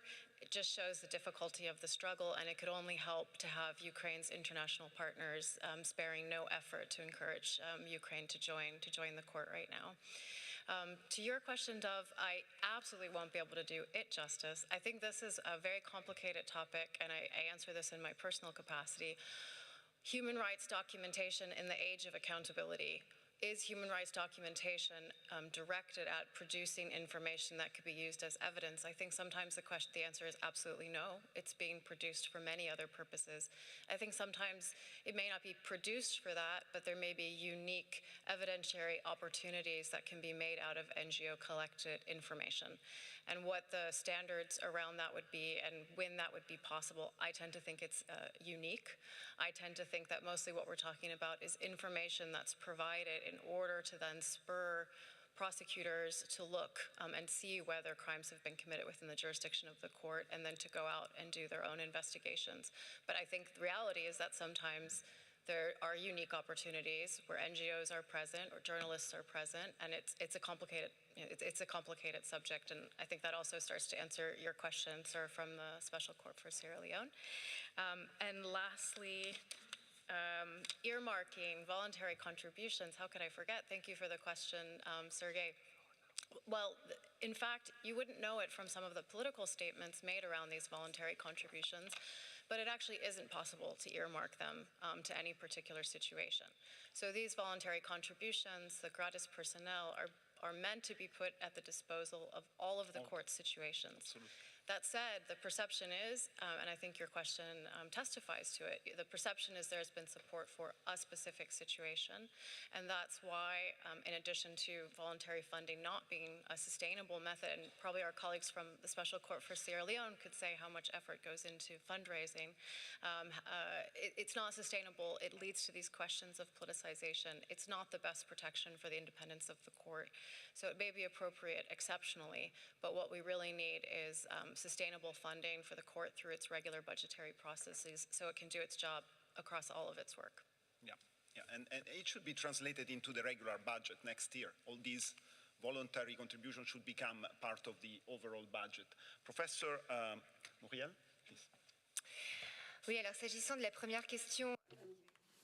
Regarding the first question from Mr. Jacobs, is recourse to domestic judge a solution to some of the difficulties in the field of international criminal justice? The answer is no. Of course, you know that. I believe that what we are dealing with here is we are dealing with a kind of criminality that is utterly unusual, both in terms of the number of victims of violence, of abuse, mass crimes, and then also the qualitative aspects, the worst crimes of humanity. So this makes proceedings difficult. Secondly, the extraterritorial aspect of proceedings. As soon as you have to investigate in foreign countries, that explains things tremendously. And so domestic judges, yes, well, there are provisions in criminal law that restrict the use of universal competition by French judges, but this really stems from the will to limit the problems that occur from extraterritoriality. For example, when the perpetrator is not in the country.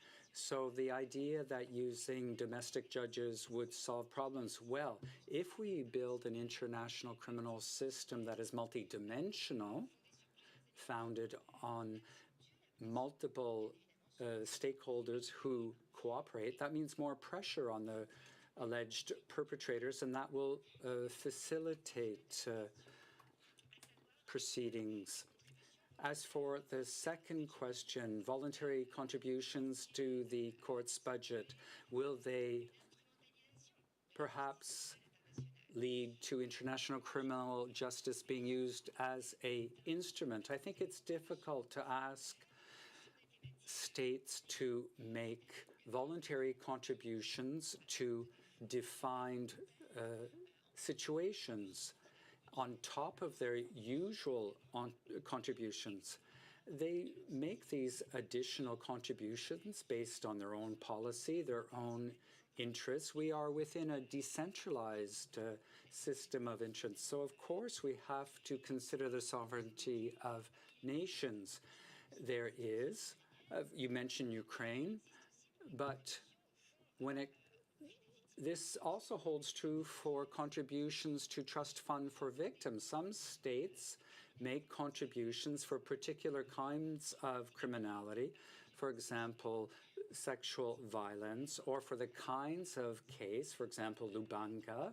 So there, once again, I really don't see how we could prohibit states from making voluntary contributions for specific objectives that meet their primary concerns as sovereign states. Finally, in general terms, what I said at the beginning,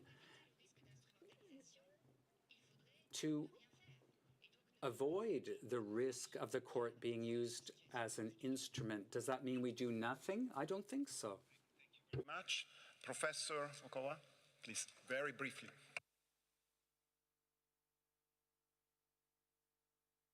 Three questions directed at me were more in the nature of comments, but I think I may have come across as being very negative about ecocide. I'm not. I just wanted all of us considering these questions and how to move the environmental agenda forward to be very clear-eyed about what's possible and also the obstacles in the way of some of the solutions.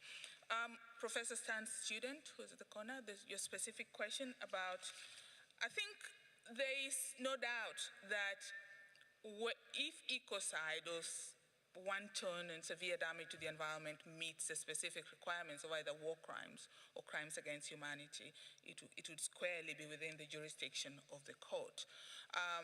But beyond that, I think it's also worth bearing in mind that that remains, whether ecocide is defined as a crime under freestanding jurisdiction, as is proposed by the International Law Commission, by the way, extending jurisdiction to corporations in the draft treaty on crimes against humanity, it remains just one instrument, one tool, one avenue for dealing with a very complex problem, given the series of debates and conferences and issues that the environmental agenda brings to the surface. I think there is no one straightforward answer of dealing with it, and certainly recourse to human rights courts where they have jurisdiction, recourse to domestic institutions, recourse to other regulatory measures or even extra legal measures are all equally valid. Thank you very much, Professor. And before I give the floor to the President, only one thing on this issue of funding or financing. I think what we need to do here is an exercise to increase the budget of the court, the budget of the trust fund for the victims, and any means that are necessary to achieve justice for victims. So I think it's very important that we understand that there are rules that are being respected. At the same time, we need to have outstanding policies like conferences like the one that we are having today to attract more funds. I think in this case, earmarking is really not allowed vis-à-vis the office of the prosecutor and the court as such. Earmarking is not allowed, full stop. You want to give the money because of Ukraine, please give it, but you cannot earmark. They still give them. The European Commission gave more than 7 million grants to the prosecutor to modernize his office, and Ukraine and other situations will benefit. But for the trust fund, it's very different, because there are clear situations where there are clear needs, and the trust fund must be able to say, I need help now. And you are either from the private sector, from the public, or from corporations. If you are entitled to give, and there is a board filtering that and making the right decisions for us so we are safe, then the money can be wisely spent. So we need to make the case. I am very optimistic because we heard some great news from Washington and other places that the trust fund will be the first place where to invest. So I think there are rules. I think the legal framework is very mature, and we can be confident that this system will be strengthened by the current momentum. But we need to make use of it, including by unlocking the jurisdiction of this court in the face of one of the 4 core crimes that have been forgotten for too long, but is as grave as the others, and I'm referring to the crime of aggression. Madam President. Thank you very much, and I promise to be extremely brief in light of the time. I will first answer the question of Silvia Contrafato. Me la hizo en español muy brevemente. And you asked a question in Spanish. Briefly, I will talk about the research methods when it comes to international crimes at a national level. Well, the court's jurisprudence has developed a number of elements in terms of what an investigation needs to contain in order to be considered as such. It must consist of a number of progressive steps and measures that allow to take or bring the responsible parties before justice. But the court doesn't interfere and doesn't pretend to wish to do so in terms of how the investigation needs to take place. This really depends on each national system, and it doesn't have to be uniform. The only condition is that it's legitimate, genuine, and that it can be brought to a successful end. There has been an appeal for the Secretariat of the Assembly and the court to be open-minded with relation to ecocide and other crimes. Well, first of all, to clarify that the Secretariat of the Assembly has no mandate in this regard, and that the court needs to exercise its jurisdiction on the basis of the existing legal framework. So it is not about having an open mind, but indeed to exercise and apply the law as it is now. This having been said, I fully agree with you that we all need to remember that the Rome Statute is a living document. It is, of course, a very difficult instrument to amend, as it has been recalled today. There is probably no appetite right now to go into a quick process of amendments of its provisions, but that doesn't mean that the Rome Statute is written in stone and could never, ever change. This is not the case, and indeed, there has been already there are already some amendments to the Rome Statute. So it is a living document, and ecocide does deserve a very serious discussion. But then I will have to go back also what I've said in my own presentation, that it is for states to decide at one point if they want to add or not additional crimes, and this will require, again, very broad agreements among them. Thank you. Thank you very much. And with only 14 minutes of delay, I really thank you. We had an enormous agenda. We managed to have everyone to speak on this. But I think it's to be continued. If Mr. President agrees with me, I think I can speak on behalf of all the panelists of today.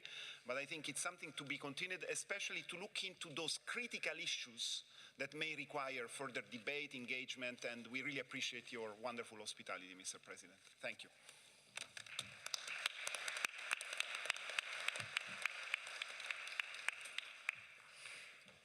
Thank you to the members of the panel, and David, you can leave the stage if you wish so.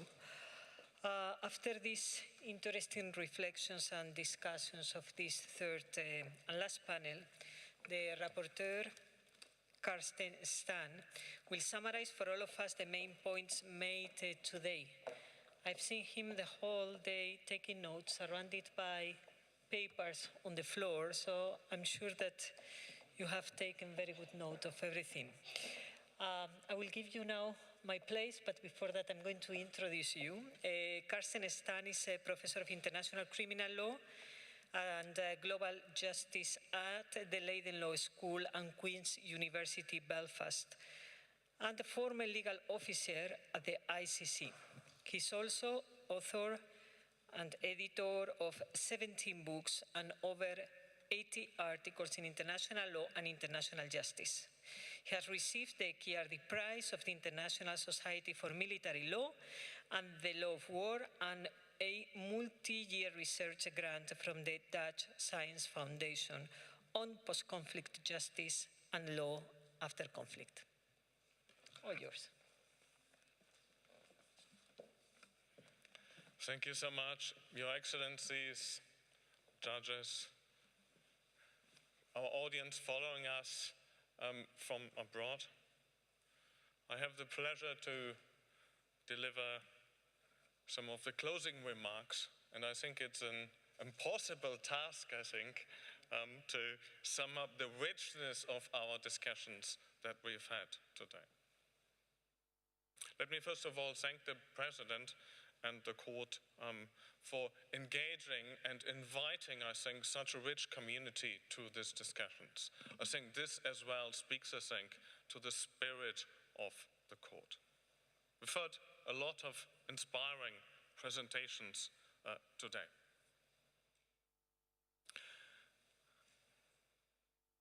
Maybe the first point that struck me in relation to our discussions today was, how should we celebrate a birthday of the ICC? And several speakers spoke to that. Should it be a day of commemoration? Should it be a day of pain? We've heard the president of the Trust Fund saying that the ICC statute is also part of the ink that is made out of the pain of victims. So I think approaching the anniversary of the ICC as both a day of commemoration and as well as a day of deep reflection about where this field is going is actually essentially to the very field. Carla Firstman asked, I think, the very pertinent question: who should answer the question of success of the ICC?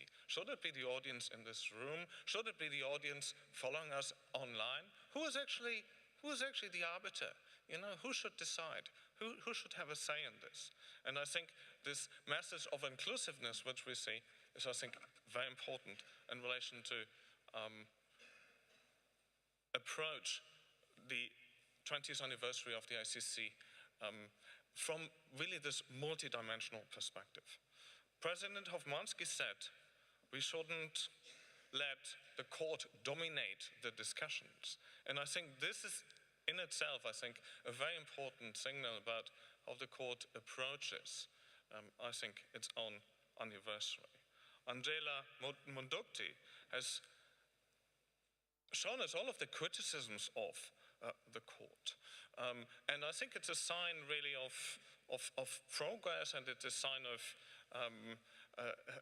of inclusiveness that we engage with this debate through this multiple perspective. We've had these debates today in 3 languages, actually, right? We've had English presentations, we had Spanish presentations, and we had French presentations. So I think this whole trilingual nature of the event in itself, as such, I think is an important part of this commemoration. So how should we approach this? I think the easiest way and how to summarize the complexity of the discussions would be maybe to use this idea of the ICC as a home, as an image to approach the 20th anniversary. So how would this home look like? And if I would imagine a song which would celebrate the ICC 20th anniversary, maybe it would be the song Our House from the British band Madness. So it says in the lyrics, our house, it has a crowd. There's always something happening. It's not perfect.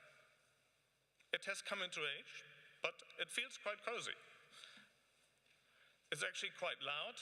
A mess is not allowed. This is what the lyrics say. So, and I think this image is really fitting, I think, in relation to our discussions today. The court has really reached, I think, a new age, also with a move to the new premises. The court sends a message, it's here to stay, and it's a house which is here to stay. And with the age of the house, there are also new qualities, I think, which come into play. It's contemplation, it's the ability to shape maybe a larger future, or it's the capability to guide or set an example for others. So what do we see if we look back? And this has been the program of our conference.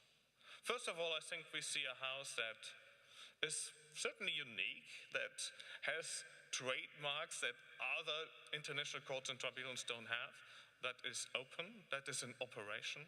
It brings certain innovations. It forms bonds. It attracts visitors and even new members. But it's also a house that is in current reconstruction. So let's first of all look back at the macro picture, I think. What did we achieve over these past 20 years? And I think the most general conclusion that you could draw is that the ICC has really succeeded in contributing to this idea of building a system of justice. The concept of individual criminal responsibility is still revolutionary to a certain extent in politics. But the statute really, I think, played an important role in changing some of these pragmatics. It's a living house, and in some areas I think we see, such as sexual violence, such as new technologies, criminal procedure, or even reparative practices, we see that the ICC is maybe to some extent even ahead of developments that we see in domestic justice systems. The second achievement I think that we see is this idea of the independence of the court. The idea of an independent prosecutor was really, I think, a core victory of civil society at the Rome Conference. And we see today that obviously the court remains dependent on states, but it has also, I think, shown its ability to act even without a Security Council referral or a state referral. And 2 decades ago, this prospect was really an utopian vision. But today, I think this idea that the court is independent has even greater importance in the contemporary environment where multilateralism is under fire. So to go back to the image of the house, maybe the ICC has learned to stand on its own, and this is one of the capacity, I think, which makes it success, which makes it stand as a success, for example, for the future. The third idea is, I think, this idea of complementarity. And we've seen, I think, today several contributions which spoke to this theme of complementarity.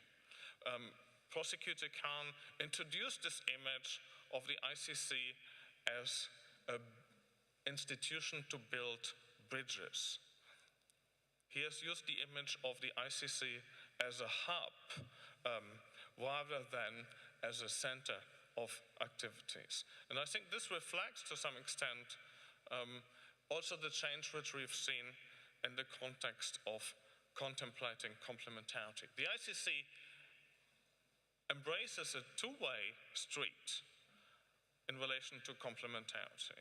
So it's not only the court in relation to states, but it's also the court with states. And maybe some of the successes that we've seen in relation to the establishment of specialized crime units, in relation to strengthening universal jurisdictions, in some of the situations where the court hasn't been acting, maybe this is also some of the success of the court. Maybe that's also some of the unwritten history that the court has. So Muriel Ubeda-Sayar reminded, I think, us of that.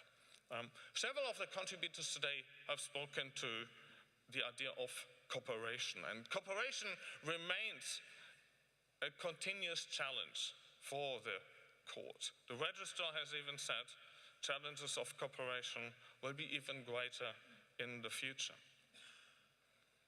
On the other hand, we also see new success stories. We see the draft instrument on crimes against humanity, or we see the initiatives for new mutual assistance treaties in relation to international crimes. So, and these are maybe prospective neighbors of the house that we are seeing. But I think the most fundamental vision, if we look back to the ICC, is maybe that it coined a thicker vision of justice. Trials have established that criminal proceedings can, I think, affirm both the personhood and dignity of perpetrators and as well the dignity of victims.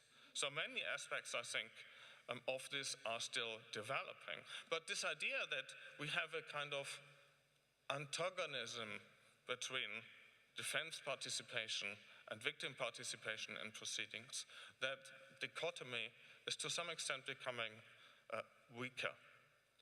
We see that conflict situations and transitional justice have shown that these restorative elements are a core component of international justice. And this is really not a trade-off of victims versus the defense, but we can ensure effective and fair proceedings although we have meaningful victim participation in proceedings. So, both, I think, the development of the OPCD and as well, of course, the ICCBA have marked an important contribution to strengthen diversify and improve also the quality of the defense as an agent of justice. So we've also seen that a lot of work has been invested in the improvement of the effectiveness and fairness of proceedings. And this is, you might say, maybe the kitchen of international criminal justice if we return to our image of the house. But it's not a fast food service, nor does it have pre-made recipes, I think, in order to respond to our challenges. And I think Judge Pangalan has made it very clear that the divide between adversarial and inquisitorial traditions remains visible in certain areas of procedural practices, but we've also techniques to overcome these divides. The techniques are to think, what are the principles behind the different procedural notions that we have, to think beyond our existing domestic traditions. And the effectiveness of the court cannot be measured simply in terms of the quantity of cases or the length of proceedings, but it's also its contribution precisely to the development of procedures, which is an important element of its contribution.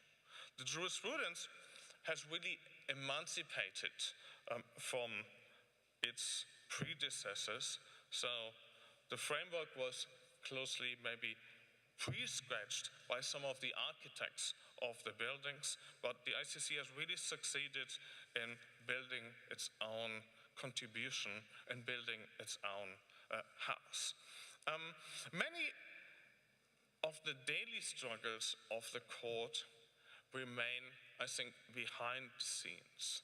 So, and this is what I think the contribution of the registrar also revealed to us. Institutional cultures are being framed to a large extent through works that is not always visible to us on a daily basis. So this poses the question, so how should we really measure progress of the court? And I would argue maybe that some of the advancements of the court also lie in the kind of invisible processes, the things that we don't really see. Think about the contribution that legal feminism might have made. What about sensitivity, attention to tone, leadership by acting and doing rather than posture or loud voice? So, for instance, courtroom gestures like respect to litigants and proceedings, like reading out the names of victims in a judgment may do a lot, I think, to improve working relations or the communicative bonds of the court. So let's take a look at the future. I think the birthday of the ICC, as has been said today, is not only an opportunity, it's not only about all gloom and doom, it's an opportunity to engage, to look ahead. So first of all, how should we look to the future? The ICC might benefit perhaps from this idea of innovation, imagination, and reinvention. And this has come across, I think, in some of the contributions of our first panel. The Ukraine situation certainly constitutes a transformational moment. We face the kind of essential questions: how can we actually get ahead of the crimes and have an impact on ongoing conflict? How can we deal with the magnitude of evidence? Unlike in previous decades, the problem is not so much how to get the evidence, but to process and deal with the large amount of evidence. And these challenges go, I think, beyond this idea of an occasional fix and repair. They require really new perspectives. And the prosecutor here, I think, in the first panel, made very clear that we require a tech-savvy court, a court which is on top of the developments in the field and which can provide us lessons also for domestic courts. So the Amadi judgment was only a start of the journey. But we need to think ahead. We need to think about how to build partnerships with private corporations. We need to think about how to analyze big data. These are the two examples that he gave. But he also pointed us, I think, which is very important, to the perspective of the defense. He said, don't forget the defense in relation to the development of new technologies. And I would even go one step further. It requires dealing with these new technologies, requires a new scientific community. It requires judges. It requires all persons in the court actually to require tech expertise that we currently don't have. So I think this is one of the cardinal challenges for the future. Secondly, I think we need to accommodate some of the cyber dimensions of crimes, the intersection between crimes and transnational crime and the environmental underpinnings, which have become apparent and been addressed in our last panel. And here we might actually see that maybe some of the instruments, like the Malabo Protocol, are slightly ahead of the ICC statute. And we've seen today also, I think, voices of caution who said the ICC should not necessarily be conceived as a solution for all of these problems. So to paraphrase, not all roads actually need to end in Rome. We see that the court is actually overburdened already with some of its communications. But it's these intersectionalities that need to be recognized. My second idea is the idea of the ICC as an active workplace. We need an active court. The home that we strive for is a working environment rather than a place of retreat. And I think, as Carla Firstman said, the permanence of the house should not be a reason for complacency. The court continuously needs to earn its legitimacy through its practices. And one of the gaps which we need to confront, which has become very apparent, is the gap between reality and perception. From the outside, the court is sometimes still perceived as a distant home, sometimes as a foreign entity that simply comes and goes. So it might need more mobility and more bridges to challenge these perceptions. Part of this is being addressed. We've seen a call for more sustained field presence, new communication strategies. We see engagement to confront some of these challenges. Some of these things can be addressed by the court, but I think it's very important, and this really comes across from this conference as well, that other aspects really go beyond the capacity of the court. They're dependent on complementarity, they're dependent on civil society. So for instance, this idea of reparative complementarity, the idea of a meaningful closure of situations. So these are things that the court cannot achieve on its own. At the same time, we have learned that maybe the working culture inside the house might also be nurtured and cultivated. This brings me to my third point, the idea of if we imagine the ICC as a home for the future, maybe the ICC should be reimagined as a resilient court. The idea of our home as being a castle. The court is really a beacon, I think, of a multilateral order, of accountability and democracy. And it's this very house, I think, that has been established that is currently under attack. So Prosecutor Bensouda and President Fernandez have rightly, I think, argued that the critique of the court might also be a sign that the actual system of the court is becoming more effective. However, at the same time, the court has been subject, I think, to some of the more radical forms of pushback and backlash, which require partly new answers. And these challenges cannot only be targeted by the court alone, but they require, I think, as President Kirsch said in his opening remarks, a strong assembly of states parties, which shows commitment to the court, which confronts the tensions, and which also engages with those who want to leave or abolish the House. Sometimes the silence in itself might create negative effects.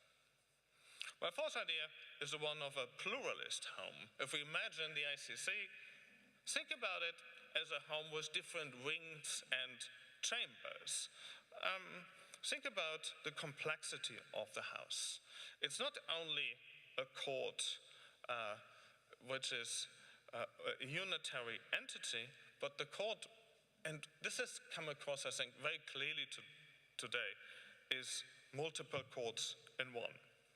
It is a criminal court, it is a forum to settle claims in relation to reparation, and it's also a governance institution.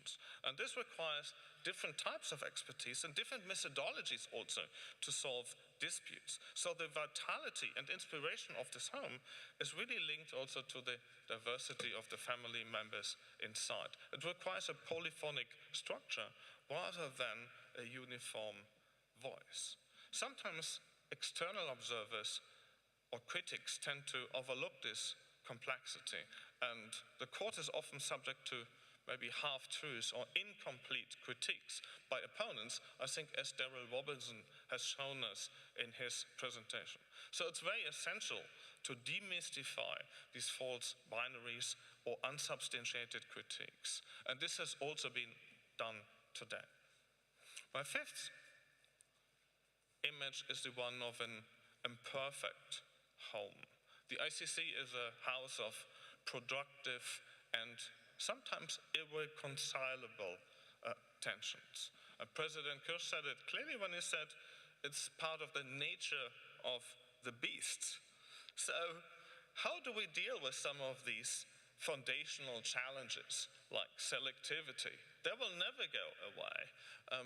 Whatever the court will do will be criticized by one side or the other. But I think today has shown that this is not a reason to despair, but it's an integral part of the process. And we actually have some of the answers on how to deal with it. One is, first of all, to develop maybe a persuasive methodology to address some of the underlying tension in line with the goals of the court, to be more transparent and explicit, and also explaining these inherent contradictions which are inside of the court. In this way, we are able, I think, to really more meaningfully address some of these critiques and also the negative side effects. Daryl Robinson has also said we require more multidimensional analysis and in-between solutions. So I think that, again, gives a lot of thought for the future. My sixth remark relates to the idea that if we look at the whole is bigger than the sum of the parts. And I think this has become very clearly through the framing of the different panels today. A case is more than a case. The peripheries of these cases are the elements which might require more attention.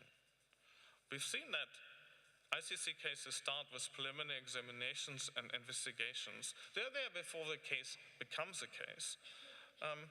But the existing experience have shown that the nexus between investigations and charges is often essential for the trial. Novel institutions like the confirmation procedure or the no case to answer motion have caused certain challenges. But court practice has shown that it's actually in the interest, I think, of all parties to have a case already trial ready at the pre-trial stage in order to streamline disclosure and avoid unnecessary litigation. The regime of contempt proceedings had to be mapped out by the court. Early release practices have encountered difficulties. So Jennifer Neruri reminded us that maybe liberty sometimes remains the exception rather than the rule. We've seen witness protection being flagged as one of the issues flagged by our registrar of one of the peripheries of cases that require further attention. Judge Janifilova has reminded us that no one should be a judge in his or her own course, and she has addressed the fragile equilibrium between the independence of the prosecutor and judicial review of the pretrial chamber. Then attention has been drawn to the freezing of assets as one of the areas where we might require further investment in the future. The other side which needs attention, which hasn't been addressed in a lot of detail today, is also the afterlife of cases. It's the repetitive practices, and it's also the execution of sentences. It's also the post-conviction stage, where defendants still depend to a large degree also on the goodwill of states. So this may cause inequality or legality problems, and I think one of the lessons of today is that these peripheries of cases really require further attention in the future. My seventh point relates to the idea that the court will succeed in the future through practices of learning and unlearning. So this is something that we've seen inside the court through practices like the Chamber's Manual. We've seen numerous initiatives where the judges have also made proposals to amend the rules. We've seen the independent expert review. I think the most important lessons that we can draw from today is that the review process requires a culture of openness, of mutual respect, and of listening. It needs dialogue between different constituencies. I think as we saw today, we need the perspective of the judges, we need the perspective of the parties to the proceedings, we need state perspectives, we need civil society perspectives, and we need academic perspectives. This brings me to my last point about how we can sustain the future of the court. It's the idea of the ICC as an open home, as an inclusive court, as a court which also deals with some of the questions that haven't been put before us. So I think if we look back to today, Priya Gopalan's presentations on intersectionality has really opened, I think, some of the questions which we need to answer in the future. How do we know what we know? Why do we take for granted what the current underpinnings of crimes are? Maybe we need a more pluralist perspectives in order to address this diversity. So gender inclusivity and also regional inclusivity, of course, key elements of this. But I think one of the lessons of today is that we should go a step further. And also I think President Fernandez alluded to this in her remarks. We do not only need a universality in membership, but we also need a universality in content. And this has been raised as well by some of the Q&A, by Julie Fraser in her remark about how does the ICC engage with other systems of law that are less represented in our current architecture, Islamic law, non-Western systems. It's very convenient for us to stay within the realm of the known, of the accepted. But making international justice, I think, more universal requires more intellectual curiosity and inclusivity. And this goes beyond language. It's needed to address, I think, some of the inherent biases and to make the law in itself more accessible, inclusive, and pluralist. So I think today is a day of optimism. It has delivered us some of the bricks that are needed to keep up this house up and running and to make it ready for the future. The first panel has given us a message of realism. A dose of realism is needed in order to keep the court functioning, operational, and keep up with the realities of current practices. The second panel has given us a message of stubborn optimism and of persistence so that we should continue actually our mission to fight for a re-imagination and keep up the optimism. And the third panel has given us a vision about renewed partnership, that the court will live and that its success depends on renewed partnerships in the future. So I think these three ingredients, I think, mark an important departure point to shape a successful future for the court for the next decade. Thank you.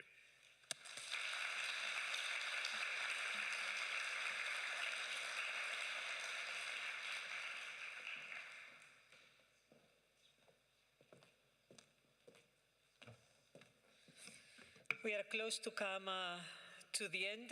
Judge Hofmansky, President of the Court. Time for the closing remarks.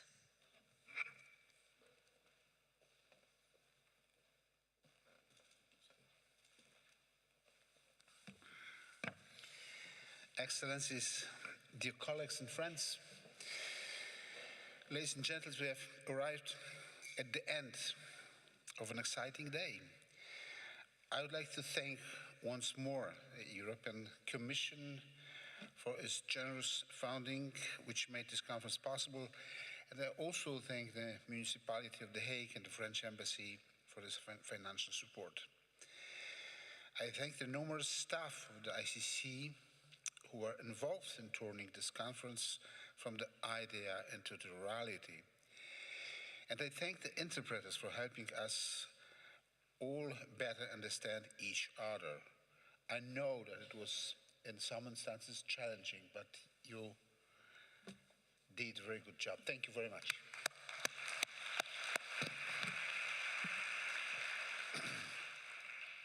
I thank Professor Carson Estan for his assistance with the academic aspect of this conference, in particular with respect to the forthcoming publication.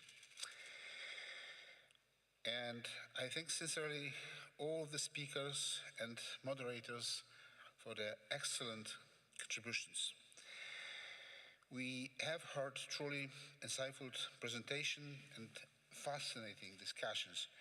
We have seen how rich the variety of stakeholders surrounding the ICC is, and how much expertise is out there on international criminal law and specifically the Rome Statute system.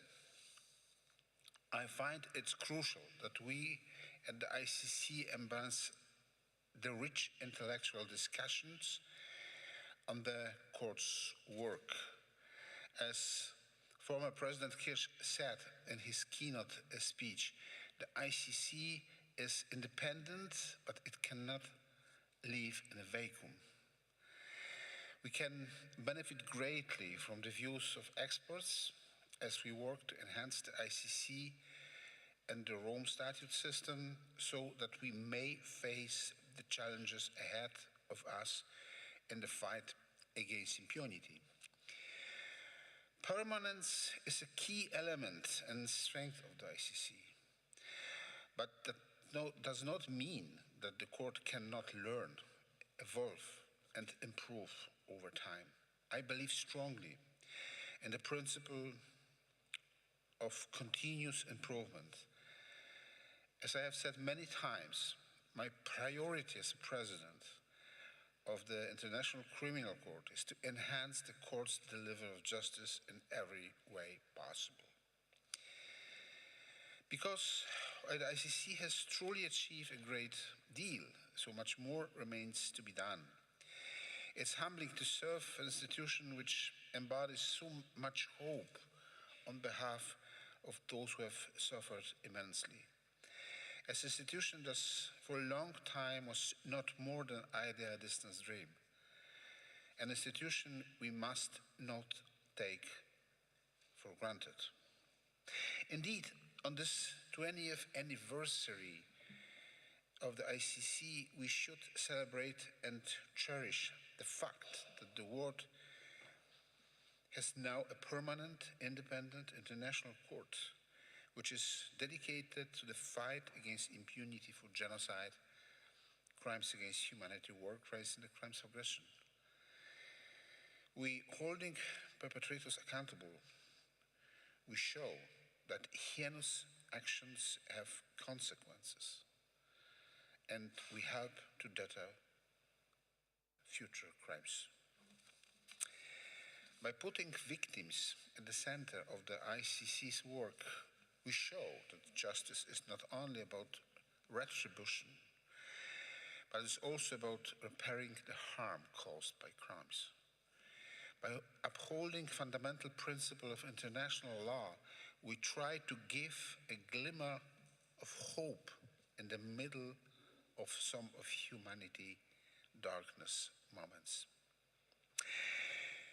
On that note, I invite all states to join the Rome Statute and to cooperate with the International Criminal Court so that we may give victims everywhere access to justice and help protect humankind from atrocities. The ICC belongs to the whole world. Thank all of you once more for being with us today, and thank you for your attention.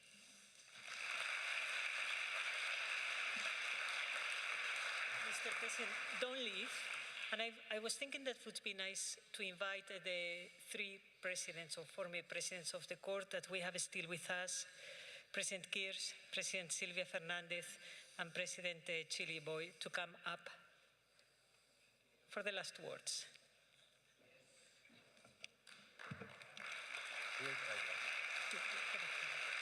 For a nice photo. Yes.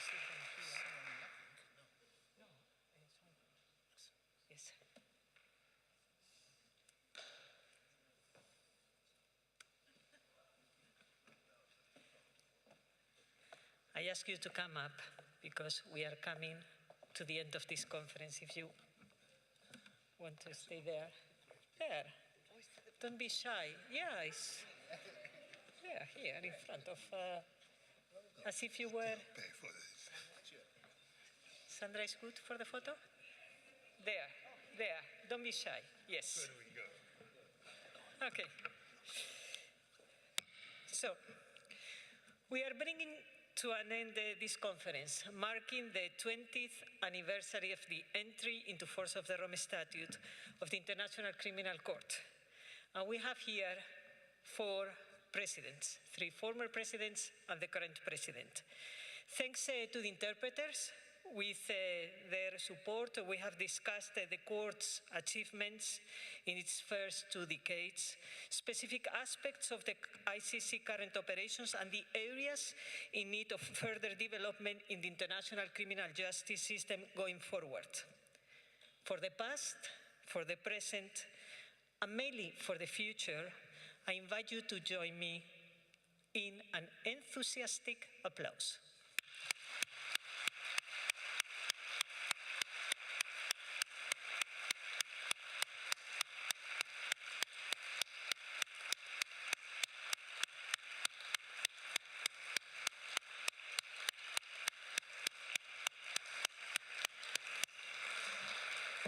you are invited now to the reception. Thank you.